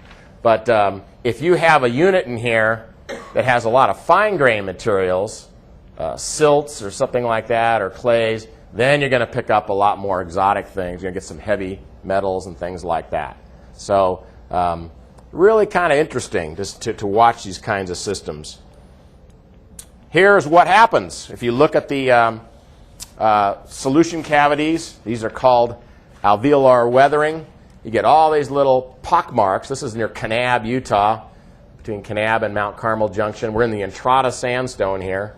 And this is in Europe, they call it Tafoni, this kind of a thing. And this is just a cross-bedded sandstone. It's a quartz sandstone with a little bit of hematite. It's a very small amount of hematite, but it also has some feldspar in it, although nothing close to being significant. It's not going to be like 25% or something like that. But what you have here is permeability variances that lead to these solution holes. And that's telling you that water tends to move through rock in percolation pipes. And that turns out to be the case. I studied this, and I had a long-term project in Yosemite a couple years ago, and you could really see that in some of the circumstantial evidence there where they were draining a water tank day after day after day in the same spot, and eventually you're going to get a percolation pipe going where you're going to expel all the water, all the entrapped air along that percolation path, and all of a sudden you're going to see a new spring beep out, a mile away, because all the flow is controlled by the discontinuities along that zone. But if you have a point source of moisture, it's going to tend to undo dispersion, and you're going to promote one of these percolation pipes of sorts. Here's demarcation between a sandstone strata that's been leached of its iron up here and the zone where the iron's still there. And you can see these big, large solution cavities in the iron member, the iron-rich member, but you don't see those in the one above it. And this is because of the permeability contrast that you have going here. So permeability contrasts play a very powerful role in superficial weathering up near the ground surface. Here's another one, channel potholes formed by grinding. In northern hemisphere, rolls to the right. Southern hemisphere, potholes from rolling to the left, Coriolis effect. So we got some rocks got down in here. When you get flash floods coming down here, very turbid flow, very heavy flow, this thing gets stirred up like a washing machine, and these chert or slightly harder elements will carve the pothole. And then the pothole, very commonly, this one's at a bend. The water comes down and makes a bend here and then goes this way. This kind of a pothole is a wonderful place for preserving water between storms. And you get the fairy shrimp that can actually plant their eggs in them and then go away, and a couple hundred years later they can get rehydrated and hatch. Here's another series of channel potholes. This is at Capitol Reef National Park. And again, this whole channel is joint controlled. There's a master joint running along here, right through there. See that? That's that same joint. And then up here, the same joint. There's a master joint coming down. And this channel and these little natural bridges and things are all being promoted by the flow of water down this master joint cluster. So that standing and percolating water that you see in these pools accelerates the chemical weathering going on there. Now, if you keep this up long enough, you have up on top of the plateau here, you have potholes in the ground, and that water percolates down long enough, you can eventually get something like this. This is Double Arch, which is in the Entrada Formation at Arches National Park. And this is a very, very large structure. This guy in the blue right there is a man 6 foot high for scale. So you get an idea of the size of this thing. I was very attracted to Arches when I was between my freshman and sophomore years. I wanted to go out there and go rock climbing. We were trying to work as extras in Clint Eastwood's film Eiger Sanction, which was filming, doing some rock climbing sequences at Monument Valley and over at Zion National Park, you know, and they used some world-class climbers to do those scenes. So we didn't get in on that. But what we did do, we went off and saw everything we could find for about 6-7 weeks and just kind of bummed around between national park and national park. And that's how I fell in love with geology. Decided to become a geology major when I got back to school that fall. This is the best kind of diagram I can tell you, show you, that kind of describes, you know, deposition and diagenesis. Deposition means we got something that gets laid down, and all these things have different hydraulic conductivities. A nice cross-bedded sandstone from either foreset beds in shallow delta or from sand dunes is going to have a fairly high void ratio. The void ratio is going to be about 1 when you start. So if you have pretty much uniform sand, it's spheroidal, you're going to have an E void ratio of about 1. Now, void ratio of 1 means a lot of water can get into it and move through it quickly from a geologic point of view. So materials that are nice and clean and devoid of fines are going to have very quick diagenesis. They're going to have very fast percolation, and they're going to cement up with carbonate, typically calcium carbonate, in a very short period of time, geologically speaking. How short a period of time? A couple 100,000 years. You know, this stuff I was looking at Santa Barbara this weekend had all those beautiful joints on it. That formation was less than 200,000 years old.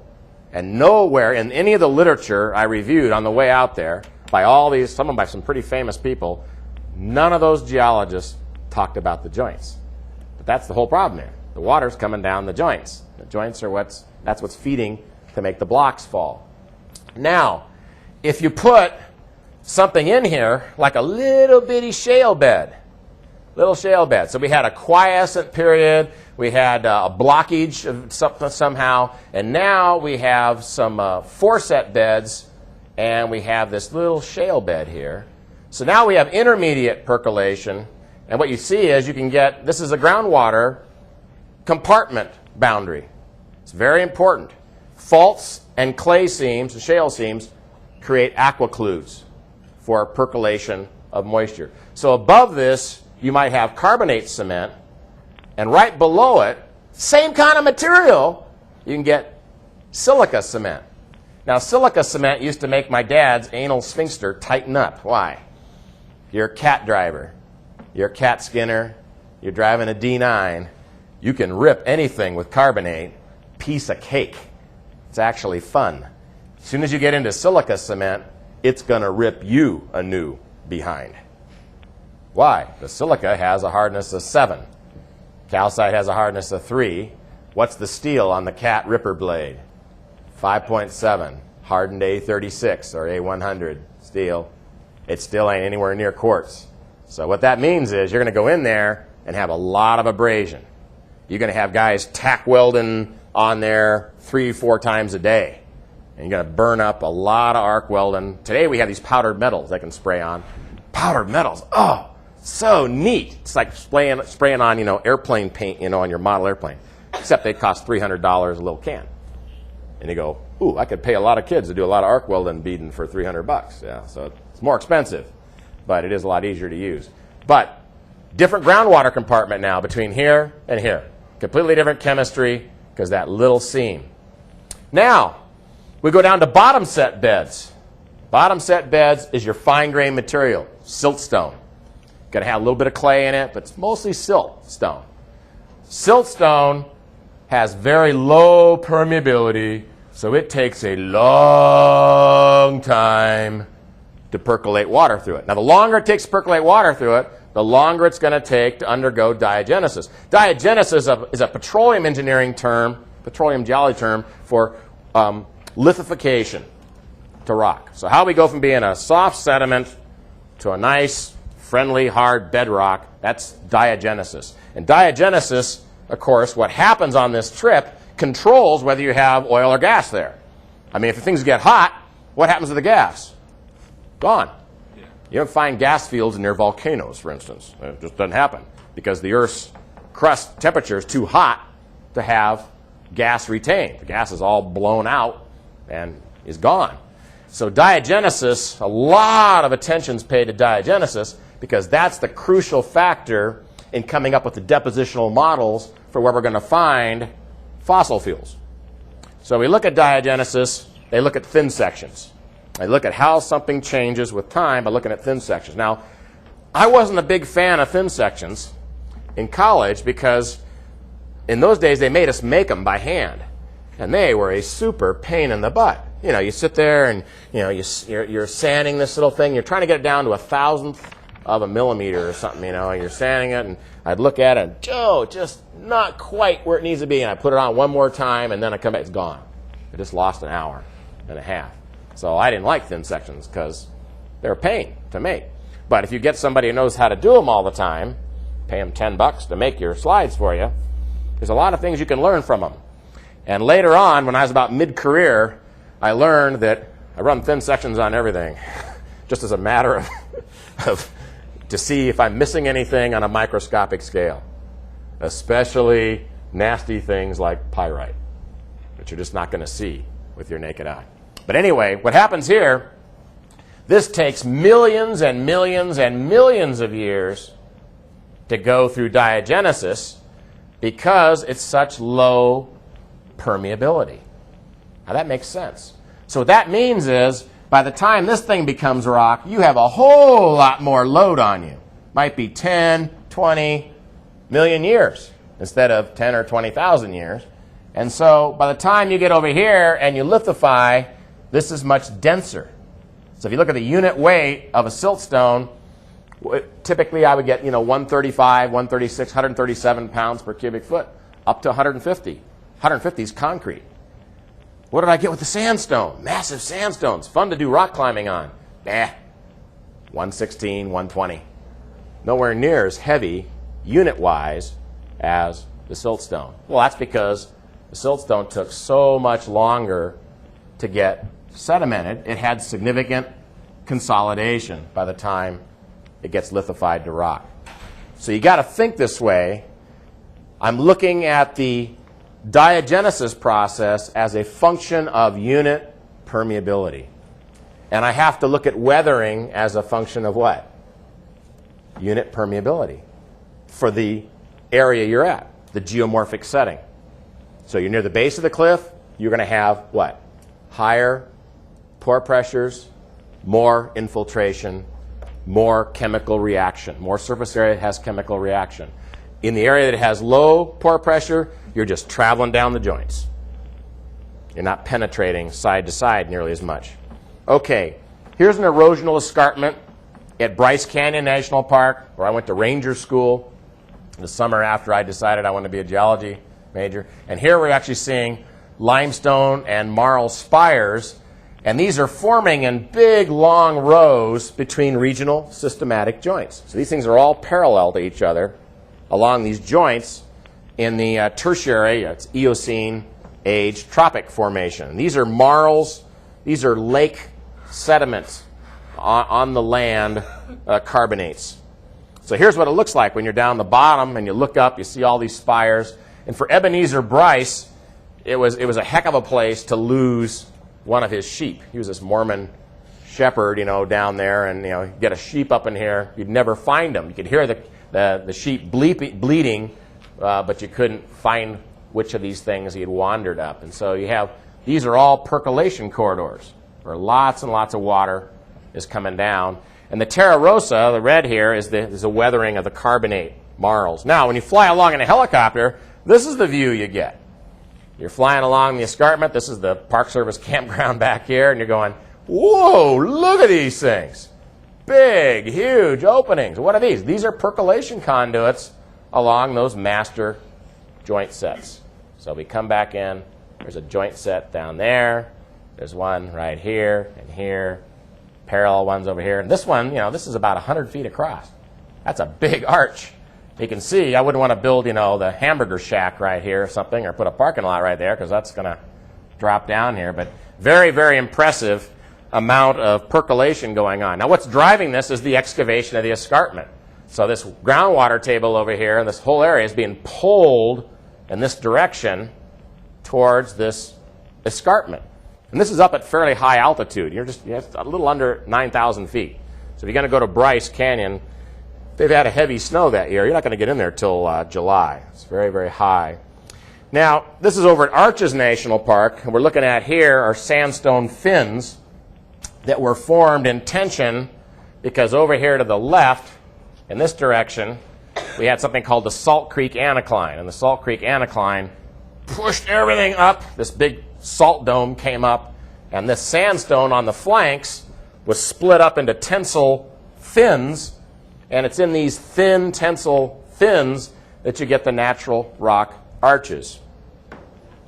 So there's what one of these fins looks like. It looks like the prow of an old battleship, like the Arizona coming up, and they're thin, and they're very, very long and continuous. So they have plane strain conditions in the direction of the fin. And there's a lot of residual stresses locked up in these things because they were buried during the Jurassic age. And so very, very old material going back to around 85 to 100 million years ago. Very low tensile strength. So if we get inside of an arch and we look here, and I was a rock climber, first came here in 73 when we were up there trying to be in the Clint Eastwood movie. And I got in here and I saw, man, look at these exfoliation joints. You can't even count them. There's just so many of them right in the center of the arch. And then right here is a bedding contact. And they stop.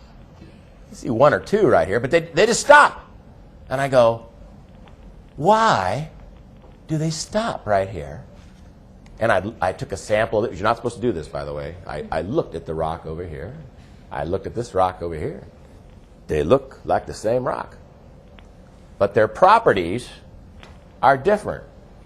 So I went to Berkeley for grad school after the Marine Corps, and I said, this is what I want to study. And they just shook their heads, and they said, talk to Fred Donath back at Illinois, or talk to this person. I talked to all these different famous people. And Donath was actually the biggest help. He was a structural geologist. And he said, it's stiffness, Dave. This is brittle material, and it has a different stiffness than this material. If you did enough tests on these things and looked at the stiffness and the tensile strength, you're going to see a big difference between. And that turned out to be prophetic. That was exactly true. Okay, so we're finished with part one, or the first half. Let's go on to the second half here. Let's see. There's my removable disc. We're going to go on to weathering parts 6 to 11 now. Got 45 more minutes. Any questions up to this point? You should have questions. That's the bad sign. No questions? All right. Wow. That means you haven't done anything yet. Weathering of carbonate rock. Well, carbonate rock is a big issue all over the world, especially in Asia. You really want to see karst topography, you got to go to China. And they have it on a spectacular scale.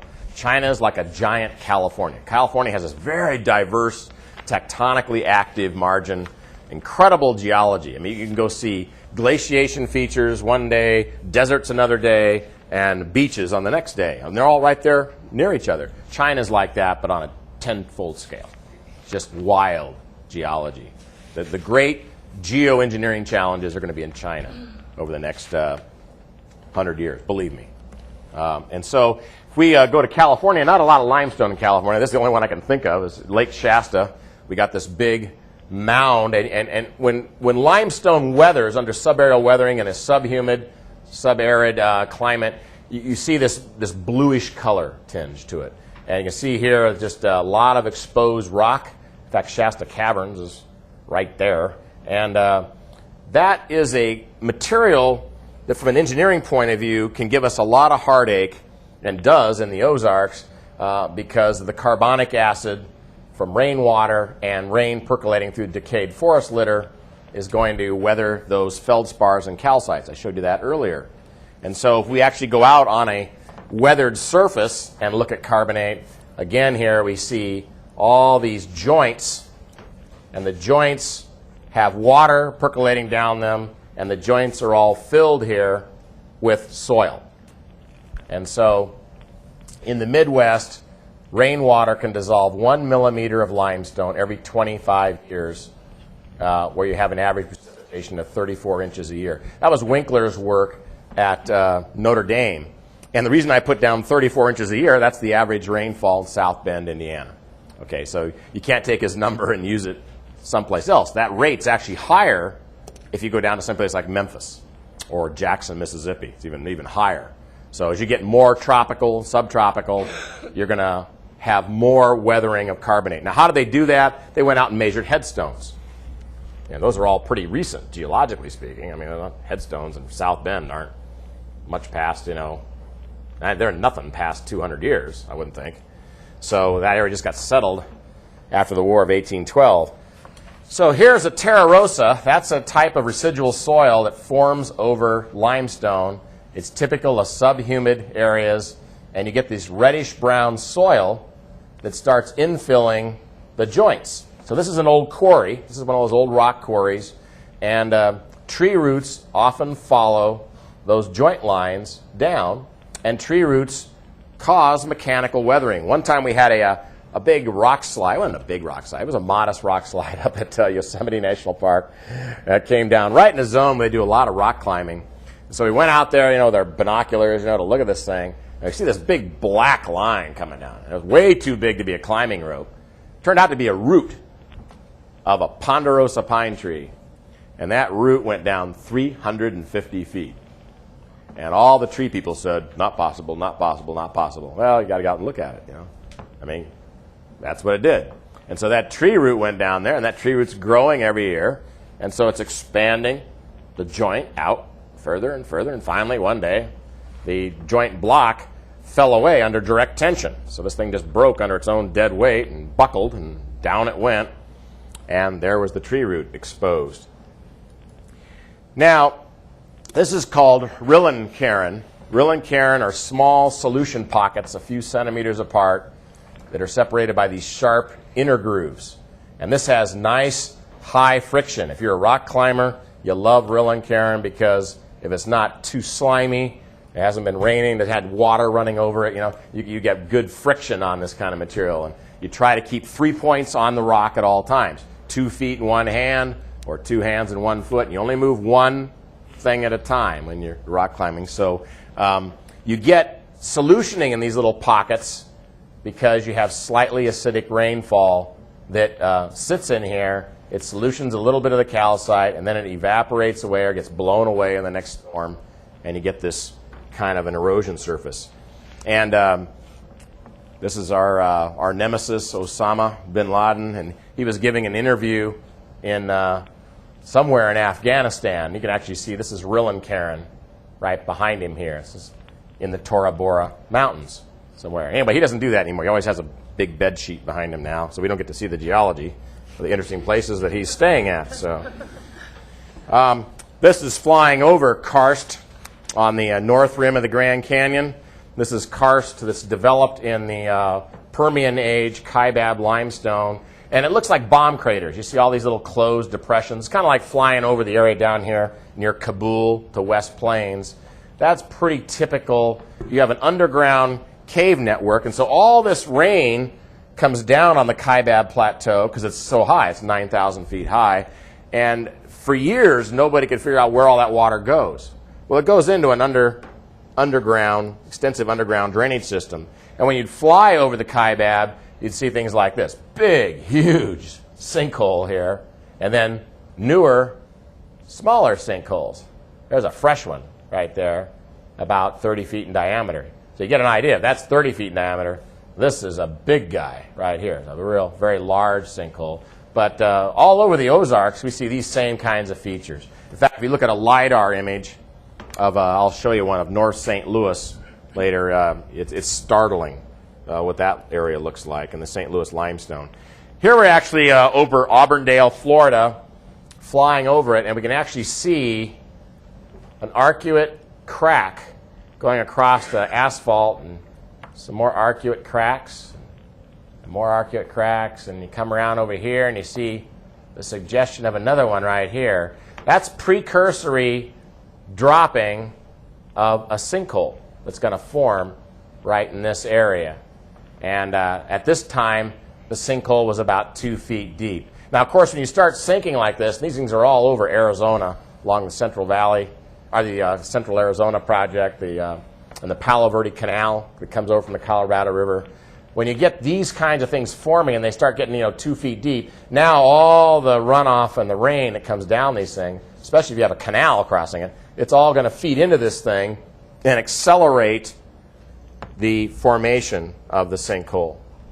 Here's another one where you got a USGS geologist standing in one of these newly formed tension cracks bordering one of these sink features. So that's just a matter of time where the thing's going to go. And there's what it looks like when it did. This is the one at Winter Park, Florida. It's in all the general geology textbooks. It's about 200 meters in diameter or so, and 100 feet deep, and 320 feet wide. So it's about 110 meters, something like that, 100 meters wide. And this thing just dropped down, and boom, you got a major engineering problem. So that's the problem with karst environments. Here's what it looked like on the ground. Give you an idea. This is a camper for scale that's gone in. This is a big tree that's going down the middle part of it. You can see some of the buildings that went into it. Obviously, you get something at that level, and you can't even let the people go in to get the stuff out of their house or anything. It's pretty frightening. Yes? Was that the Ferrari dealership? No, I don't know if it was or not. I can't remember now. There's a lot of stuff on the internet about this particular one. It's one of the big highest visibility ones we've had. Now this is actually around here. This is Slaughter Sink, which is over here, real close to where they did the relocation for westbound 24 when they built the second bridge over the Little Piney. So this is just out west of town here, 6-7 miles, and this is one of the largest sinkholes in the Central Ozarks. It's called Slaughter Sink, and this one's actually filled with water. That's the water table in this area. So you'd want to note things like that and get an idea. And there's a lot of these filled sinks all over the Ozarks that were mined in the old days for iron. That's what the Merrimack Iron Works were. They were old filled sinks that had iron-rich clays in them. They were mining those. If we look at how most limestone caverns form, they tend to be influenced by jointing and bedding. So you have bedding going down this way. You got jointing cutting against it. So you have these arms of a cavern, and in this case, the cavern's underwater, or the cavern's coming up right near the ground surface, and you have a little bit of arching going across the ground surface and it hasn't broke in yet. And these kinds of features are going to be influenced by the regional groundwater table. So solution chambers can lie around a considerable depth. If they're below the groundwater table, they're filled with an acid-charged water. And they're not going to do anything. The water carries the load because water is incompressible. It's got Poisson ratio of 0.5. But then if you excavate a canyon or something over here, now that's going to change the regional groundwater table. And this thing's going to start to exert some influence. And typically when you get inside these things, what you see is you'll have blocks that have argillic coatings and have clay and detritus that's fallen down from the roof. And then down here, you'll have speleothems and other things that are growing actually on these blocks because these blocks are underwater. So you can actually date these much easier than you can date these guys. But you can have partial collapses are very, very common, especially when the water table goes down. Water table goes down because this canyon has been cut over here. That's brought the regional water table down. Then you're going to get all these blocks starting to fall in because you've increased the effective stress, the weight of those blocks. So what happens, the cavern, you have continued solutioning. The cavern actually starts filling up, and it deposits speleothems and calcite on the blocks. And then other blocks in here are completely buried in residual clay that fill the interstices of the cavern floor. So now the speleothems are going to be up here, and these are going to be buried in the clay material. There's a real interesting one, looks like this, underneath the northeastern side, the Muslim quarter of Old Jerusalem, that colloquially called Solomon's Mines. It had nothing to do with Solomon. It was far post-date Solomon, but it's back to the Herodian period, 1st century BC, and afterwards. And you see a lot of these same kinds of features, and there's a big underground quarry that was used to quarry the blocks to build the Temple Mount in Jerusalem during the period of Herod's reign. And so here we see during wetter climes, now you're going to fill up with water, depending where the regional groundwater table is. And the calcite-rich groundwater is going to deposit speleothems on these blocks, and it's going to wash out some of the residual clay. Well, that's the problem. This residual clay, let's say I come in here now, and somebody wants to build a dam in here. So I'm going to come in here and drill holes and try to inject grout under pressure anywhere there's a gap. Well, the clay is not going to let the grout in. Clay is plastic. So then you go, okay, the ground's taken as much grout as it can take, and I've done it under, 100 psi injection. And now you build the dam, and you put a couple hundred feet of water on it. Well, that water pressure is going to push some of that clay out. And 10, 20 years, 30 years later, your dam starts leaking. And you call the grout contractor back, and he grouts again, and you just keep repeating the process. So one of the things you learn about if you have a karst area like Missouri, southern Missouri, and Illinois, Kentucky, Tennessee, become a grout contractor. You're always going to have work. So now, drier Holocene climate, this is kind of the cycle we're in today. Now you're going to have adjacent downcutting down here. You have less rainfall in this latitude, 38 degrees north latitude. We got about 40% less rainfall than we had between 100,000 and 14,000 years ago. And so we're going to have a drawdown of the regional water table, drains the caverns. Now we're going to deposit more speleothems on these rock surfaces. That's what all these little sharp things are. These are little speleothems. And those are the things you actually can date, the ages of them. This has been done in all the caverns around Grand Canyon to unravel the evolution of Grand Canyon. And it turns out that one of the theories was right. It eroded over the last 4 million years from the west to the east. No question about it. They got a real clear record of that in the speleothems in the caverns developed in the different limestone units as you go down. And so here you can see most of these caverns get filled with fall-in block debris and clay. So these become very, very problematic if you're trying to build reservoirs, like the Merrimack project over here, which is covered on my website if you want to read about it. Big, huge dam they came in to build, got all the federal appropriation, got all the money, went in there, and when they started to build the dam, they found a cavern 300 feet long and 70 feet wide in the right abutment of the dam. How the heck did they miss that? Easy. They weren't looking for it. They weren't looking for anything that big. So you won't generally find things you aren't looking for. You got to be looking for something. All right. Chemical weathering promoted by precipitation of salts. Nobody else talks about this subject. I got onto this working with Egyptian antiquities, where we have big problems with salt attack for a variety of reasons. And it's everywhere. If you start looking around the planet, you'll see these kinds of issues just about anywhere you go in a sub-arid to arid environment. So, and this is the kind of things we have in Las Vegas, Palm Springs, Phoenix, any of the drier areas. You have to really understand your salts and what your families of salts are. Now, lichens, this is down in the Ouachita Mountains, down in the Arkansas. When you walk around the Ouachita Mountains, now you're in an area that's very humid, and we have this granite core of the mountains, and the granite is seeping all this moisture, and we got all these exotic lichens growing all over the place, which is great if you're a downed pilot trying to escape and you want to eat scrambled eggs every day, right? It's a wonderful smorgasbord for you. But these lichens secrete very, very acidic enzymes which attack the feldspars. They attack the rock, and so they live off the rock. And if you look up close, these are lichens and sponge moss growing on a sandstone unit. These will actually give you a pitted texture. If you scrape all these things off, scrape them off, you'll find a very, very pitted structure. Goes after the ferromagnesians and the micas first, and then the feldspars. Here we are in the bottom of the Grand Canyon, and I'm actually in the Vishnu schist, which is a 1.8 billion year old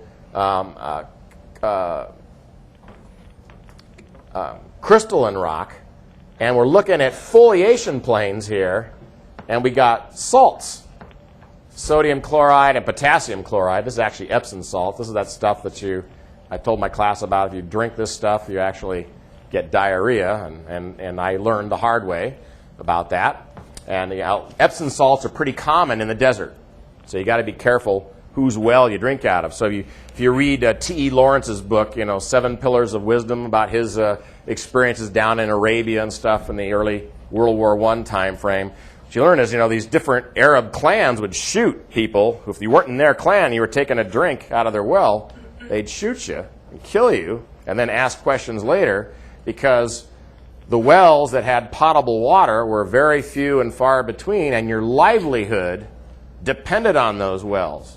And what was one of the chronic problems? What did your enemy do to the wells? Salt the well. Yeah, they pollute them. They didn't salt them. They put poison in them. If they put poison in it, you couldn't call up the environmental cleanup contractor. They just weren't in the yellow pages yet. And so they would shoot somebody and kill them first and ask questions later. And it's hard for a Westerner to understand that unless you live in the desert for a while. And you realize, well, water and the water quality is life itself in the desert. It's not funny. It's serious stuff. And in L.A., if you go to Southern California, water is what makes land valuable. Land, you want to buy cheap land, go to Grand Canyon. Take a trip to Grand Canyon, I-40, turn off. You'll see signs everywhere. 40-acre ranch for only $40,000. And if you're from Missouri, you're going, whoa, that's not a lot of money. I could actually be a land baron. Yeah, you can. How far do you have to drill for water? Well, in Rolla, you have to drill about 100 feet, 90 feet maybe. In Arizona, you have to drill about 6,000 or 7,000 feet for water. How much do you think the well is going to cost? A lot more than your ranch cost. That's how much. Yeah. You can't get water in northern Arizona to wash off your windshield on your car, even if you fill up. You can go in and buy some Dasani and use that on your windshield, but they're not going to give you any, because the water is expensive, and the value of the land goes with it. What this is water from this creek, Clear Creek. The waters come up, the waters cycle down in a storm, And as the water gets evaporated out of the bank, even in the seemingly tight schist, the salt is precipitated. Now, if I put a reinforced concrete structure here, that salt's going to go after my rebar real fast. So we're doing rebar in the desert or next to Pearl Harbor, anywhere where we have salt water, you better be using tight cement mix, water cement ratio less than 0.45, is what I was telling the guys in Santa Barbara this weekend, and you better use epoxy coated rebar because you're going to get salt attack. No question about it. You go out and look at all the bases that we built out in the Pacific in World War II, all of those structures where we use reinforced concrete have suffered grievously with salt attack. Most of them aren't there anymore. They're gone. Here we are in the Gulf of Thailand, and what I'm actually looking at here is a granite outcrop. And what's all this white stuff down here? Well, this is sodium chloride, salt spray from the ocean, from storms that come in here. When you're in the Gulf of Thailand between mid-May and mid-October, it rains every day. It isn't a question of is it going to rain today, it's how much is it going to rain today, and am I still going to be here at the end of the day? Because they can get, one day I was there at Pattaya and we had 17 inches of rain, 17.56 in 24 hours. That's a lot of rain. Yeah, I didn't have to turn my shower on that day. It just came down in buckets. So now, when it rains real hard, a lot of this salt will be washed away. Then this salt will show back up as you have storms come along and you have salt spray onto the rock, and it will affect things that have low tensile strength, high permeability, like sandstone. All right. Last one I want to mention, or the last one on that kind of track I want to talk about is precipitation of travertine. This is actually me right there when I was barely 24 years old, and I was leading a research trip down the Grand Canyon of the Colorado River. And here we've made a left turn, and we're in the bottom of the mouth of the Little Colorado River. And the Little Colorado River has some big springs about 3.5 miles upstream, and those springs are very, very high in calcium carbonate. So this turquoise color you see here is the calcium carbonate. And it's very high solubility, and the water temperature is about 70 degrees. So it's very nice, warm water. Now, as soon as the first thunderstorm occurs in July, around July 4th or so, this will just turn into a red mud pond. Little Colorado River has the highest silt load any river in the world. In the world. 70% in trained solids coming out of that river during storms. That means if you scooped up a quart size, tomato paste, about 70% of it would be silt and rocks and stuff. That's a very, very high. And that's because of dispersion, having dispersive clays in the formation. Those clays don't come out of dispersion. They create a very heavy mass. It's a debris flow coming down that channel, basically. So travertine is very commonly deposited in arid areas. Basically, it's dissolved in the groundwater as it percolates through carbonate formations, but even it carries that carbonate as it goes through non-carbonate formations, and it will actually precipitate out down here in the warm water zone in the upper 30 feet of some body of water. So if you have a body of water here, and it'll give off CO2 when the carbonate is precipitated. So what do we have going on there? We have carbon dioxide dissolved in groundwater, percolating through the limestone, forming a weak carbonic acid. That reacts with the limestone to form a soluble calcium carbonate, which is this CaH2CO3. When that mixture spills over small falls, it's aerated. So if you have a place here where it hits something that's resistant and it spills over that, it aerates it, and you get dissolved carbon dioxide into the dry atmosphere, and you get insoluble carbonate and water given off. And I'll show you what that looks like. Here's one, Lake Cahuilla, sometimes called Blake Sea. This was discovered back in 18 1956 by a guy named Blake, who was a geologist with a U.S. railroad survey. This is down in what's now Imperial Valley. And you can see here, this is an old lake surface right here. When you climb up here and look at it, this is all travertine. This dark gray stuff is travertine. And there was a lake that was sitting here, a freshwater lake between 700 and 1700 AD that's about 20 times the size of the current Salton Sea that's there today. Here's the carbonate bathtub ring that I took pictures of as a teenager out at Lake Mead. So I'm standing at Hoover Dam. I'm looking back upstream in Black Canyon. This is Fortification Hill right here. And this is from the high water mark that was only 3 months long, August to October of 1941. So they drew it up here. They tested the spillways. The spillways had cavitation problems. Then they drew it back down to their design flood storage. That's when this picture was taken.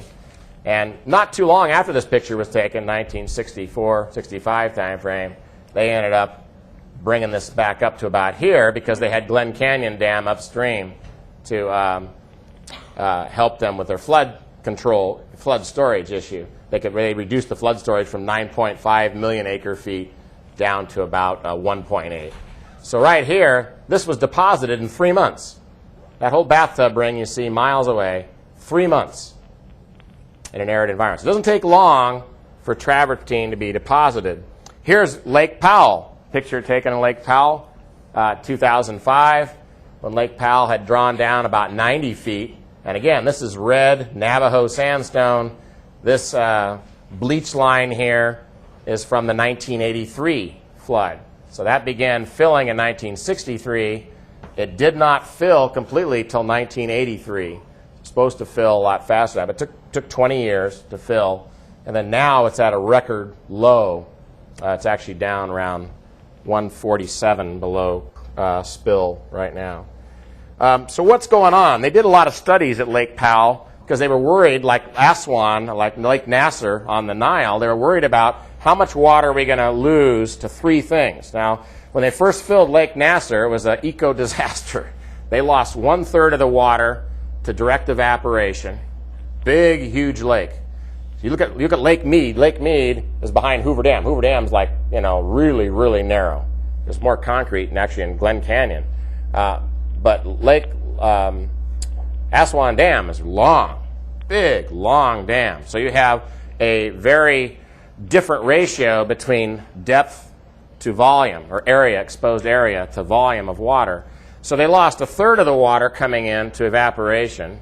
They then lost another 1/3 to percolation into the Nubian sandstone.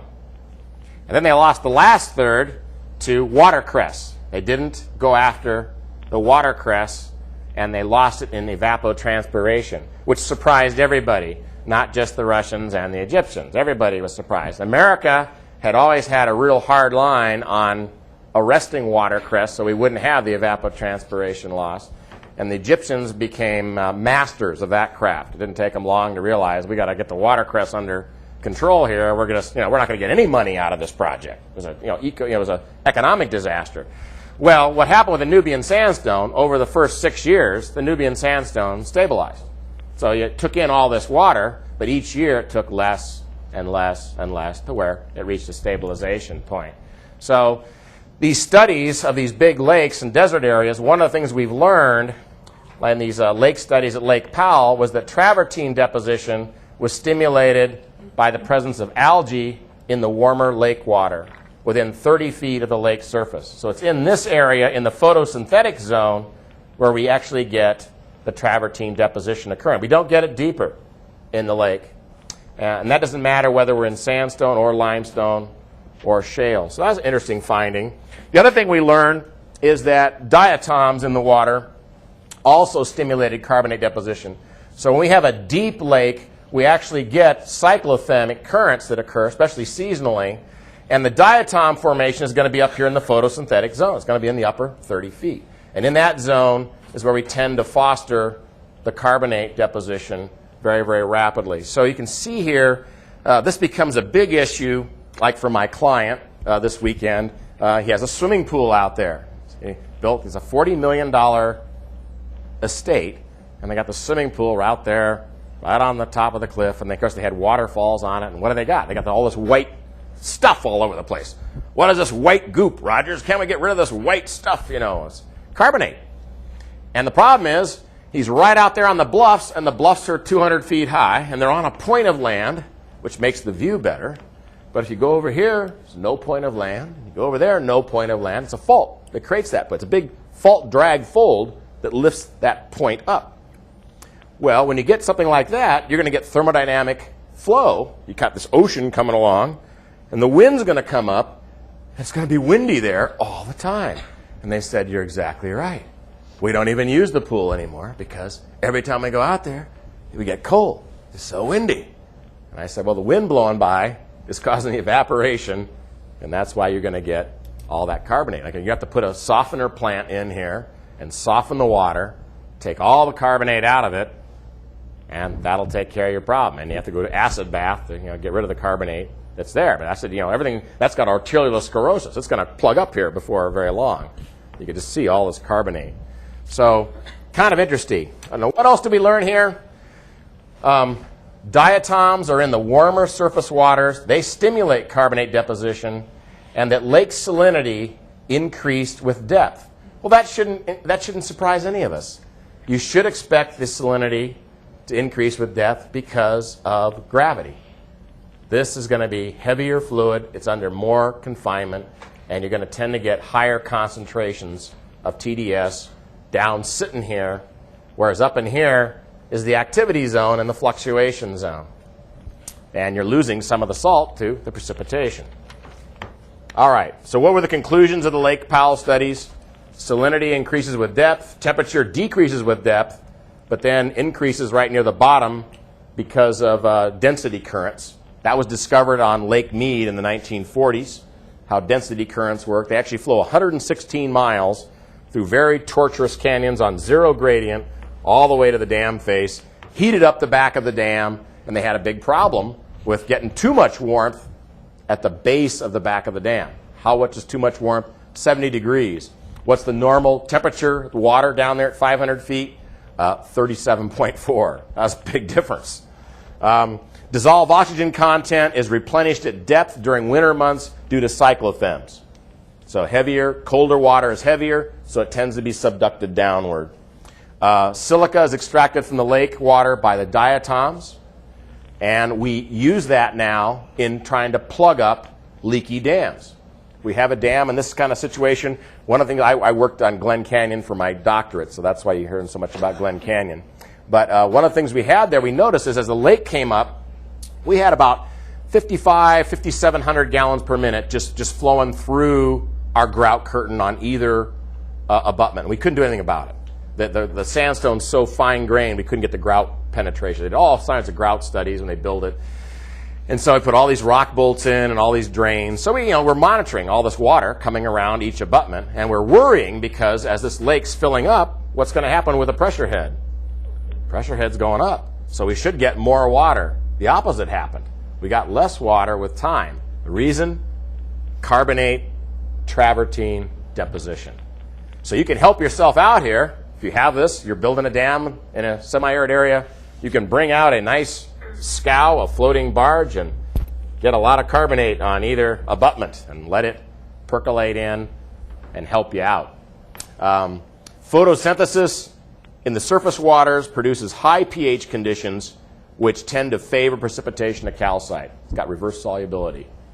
And calcite precipitation appears to be controlled by the pH, the temperature, and the surface area of the calcite nuclei. So it's really very quite interesting. These issues have really come home to roost now. I've been getting calls from places like Saudi Arabia where they have dams and they build them with Western designs, and they're finding that all their instrumentation is fouling. And that's because they're getting exotic sulfate salts as well as sodic salts and potassic salts. And I laughed when they sent me the pictures of these things with all this goop coming out of the, in the galleries. And I said, well, you realize Hoover Dam and Glen Canyon, we don't have any instrumentation in those dams that works today. All the instrumentation's been fouled by salt precipitation. And we're just going along hoping we don't need it. It's going to come home to roost on us sooner or later. I don't know. All right, here's Marble Canyon, which is the upper Grand Canyon. It's deeply incised into this thing called the Marble Platform. This is the Kaibab limestone. So this thing gets deeper and deeper and deeper as we head toward the Grand Canyon. I'm going to take you down there now. This is my first trip down there. I've done 7 trips down the Grand Canyon. This is my first morning at my campsite at House Rock, mile 17. And I'm looking down canyon, and I see these guys. See those white, it's like somebody painted white lines on the Toroweap Formation, way up here. That's kind of interesting. So I got curious about that. And what I later learned, the next year, I developed this whole model, which has been verified now by work by the U.S. Geological Survey. There were a series of very large lava dams and landslide dams in the Grand Canyon in the late Pleistocene that backed water up to as much as the 4,125-foot level right here, where I show it here. And these are the bathtub lines up here, the carbonate deposition from these fillings of these lakes. So this is down where the lava dams actually occurred, down around river mile 179. So we're 179 minus 17, you know, you're about 160 miles, 62 miles downstream. There's a series of volcanoes where these materials came down, 3,000 feet down, formed these lava dams, one over another, and they would back up these temporary lakes. And when you looked at the travertine deposition in the central part of the canyon, it wasn't tied to the geology. Everybody assumed it was. They said, oh, we get travertine, you get that in waterfalls and springs on limestone. But when you went in here and actually looked, you had travertine on all the formations, just draping like, looked like shotcrete. Somebody come in there and just sprayed this shotcrete on. This one was extensive, 1,300 feet high of just travertine over shale, over limestone, over sandstone, over marl. So I started to correlate all those through the canyon. So here we are in the upper part of the canyon, around mile 56. See right here? Mile 56. And now we're going to go 100 miles out to the west, down here. And what I'm doing here is I'm tracing where all the travertine deposits are and the gravel deposits that are anomalous. And what you started seeing was these things correlated over long distances and suggested they correlated with water levels. Because you can see here, the maximum high water stands just constant all the way across this thing, all the way over to here, regardless of where the bottom of the channel is. That was kind of interesting. And so I did a frequency analysis, and pretty soon by doing a frequency analysis saying, okay, at these elevations between here and here and here, and these are groups, how many deposits? And you see we had 8 deposits that peaked out at that same elevation. We had 8 deposits that peaked out at this elevation. And these are the elevation groupings, 2350 to 2480 and the 3320 to 3480. And it turned out that's where these major, the level of these major landslide dam and lava dam impoundments were. And so if we actually look at that, the highest one was called Prospect Lake, and it would have backed water up several hundred miles from mile 179 here. This would have gone all the way up well into Utah and all the way up to the Colorado line. So these were there. That was the largest one of all of them. Very, very large impoundments. And if we actually look at the detail of it within Grand Canyon itself, we can actually see that this lake had a depth of about 1,500 feet.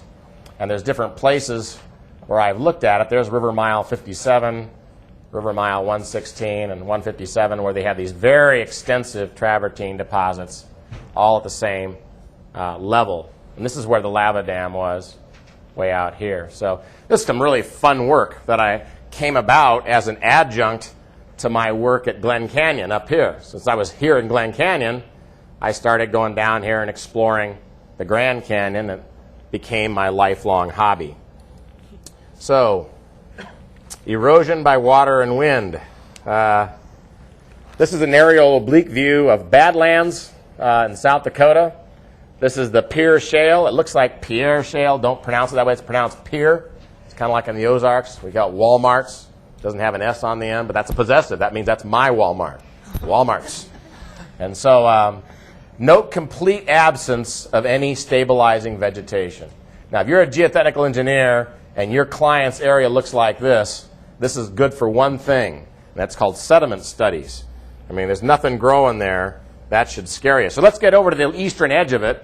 So I'm flying along now. I'm at the eastern edge. And now I can see I got some semi-stabilized platforms down here. They got this fescue grass growing on them. And I got all this other stuff that's just slimy and coming unglued and yucky. Well, you'll find out what it is real fast when you get on the ground. Get boots on the ground. Go look at it. And I went out and I looked at it. And I was being real careful because it looked, and I fell right on my butt. Now, that's the fall on the butt test. FOBT, fall on the butt test. And that tells you what? Anybody guess? Smectite clays. Yeah, it's montmorillonite. That's the Bear Paw Shale that creates that problem. So Pierre Shale, the Bear Paw Shale, all have montmorillonite in them from altered volcanic ash. So this stuff, the reason it's just eroding like crazy like this is it's got smectite clays in it. So you can't stabilize it very easily. Here's what it looks like on the ground. So you get on the ground, you look at it, and on a dry day, you can go up and take a picture like this. If it had been raining, you can't even get up here to take that picture. You just slide on your butt. It's just really wicked stuff. But it makes for a good national park. So here's another one that I found out near Pioche, Nevada. Southeastern Nevada Nevada's got some really pretty places. They just don't put highways through the pretty places. This is a state park, Pioche. It's a wonderful place to go at winter break. And these are lacustrine or lake sediments. These are Pleistocene lake, huge Pleistocene lakes out there during the late ice ages. And these, again, have been all eroded away by the upper Muddy Creek, which flows down into Lake Mead. And this, again, is high montmorillonite content. It's got a lot of smectite clays. They swell up to about, 300 to 800% of their dry weight. The calcic swells less. Calcium montmorillonite swells about 300. Sodic montmorillonite, stuff we use in drilling mud, swells up to 800%. So it's really loves to absorb moisture. And so if you look at a block diagram, this is illustrating the quantitative relationship between runoff velocity and stages of erosion. You see you get rill erosion up in here, and as the rills join together, you get greater stream power, then you start getting gully erosion. So gully erosion is a matter of getting enough stream power and enough velocity to down cut, and then down here, you'll cut these gullies, and then you'll start getting deposition because of the hydraulic jump that occurs down here toward the bottom. So where this bottom line is changes the profile dramatically. This is the velocity profile here showing you. So where my profile velocity is very high, I'm going to be cutting down through this stuff. This is a big issue when you get out on construction projects and you're supposed to be abating all the erosion. You've got to start thinking about stuff like this and saying, do I have material that is really erodible here? Well, that's a huge issue if you're operating in an area that has large storms. If you're operating in the tropics, you're operating in humid areas where you get high levels of rain. So what do? You have to try and limit the runoff velocity versus the erodibility. And you got to realize, this is a Corps of Engineers chart, that you're using silty water is what you better be designing for. We always have clear water stuff here because we can calculate those very easily. There is no such thing as clear water flowing out on the ground surface when it's raining hard. I've never seen clear water. Clear water is only in civil engineering hydraulics labs. They got distilled water there and they do everything with that, But when you get out in the real world, it's going to be turbid water, and you're going to have to be designing for these kinds of numbers. And you got to realize if you put it on something that's really steep, you're going to have highly unsteady edified flow. And that really becomes problematic because then if you have something that's a hard point, like a rock here or there, it's going to eddy around the hard point and deflect off the hard point. And so if you put one rock in, you got to line the whole thing with those rocks. You can't just put one rock in to say, well, I'm getting a little bit of erosion here. I'll just put some rocks down here. Well, you put some rocks down there, and what happens is you just deflect off that and dig a hole over here on your neighbor's side of the channel. So you got to be real careful. We call that common enemy doctrine. Allows you to do that legally, but if you're a government agency, you don't want to go there because you're going to get tagged for making the problem worse. Okay, I think we'll stop there for tonight. Any questions about the assignments? I want you to be reading Chapter 3, doing the Chapter 3 homework questions, doing the cross-section problem. I'd like to get the cross-section problem in by next week at this time so I can show you the solution. I don't want to let that get too stale. If you want to hold off a little longer doing the homework questions, yeah, you can do that. But I'd like you to get those done this coming week if you could. Yeah? So where do we turn these in then? You turn them in here at class to me. Put your name on them. Put them up here. Right here. Be great. Nope, no new homework because we're still on Chapter 3. Are we going to have class next week? Oh, we don't have class next week because it's Labor Day, right?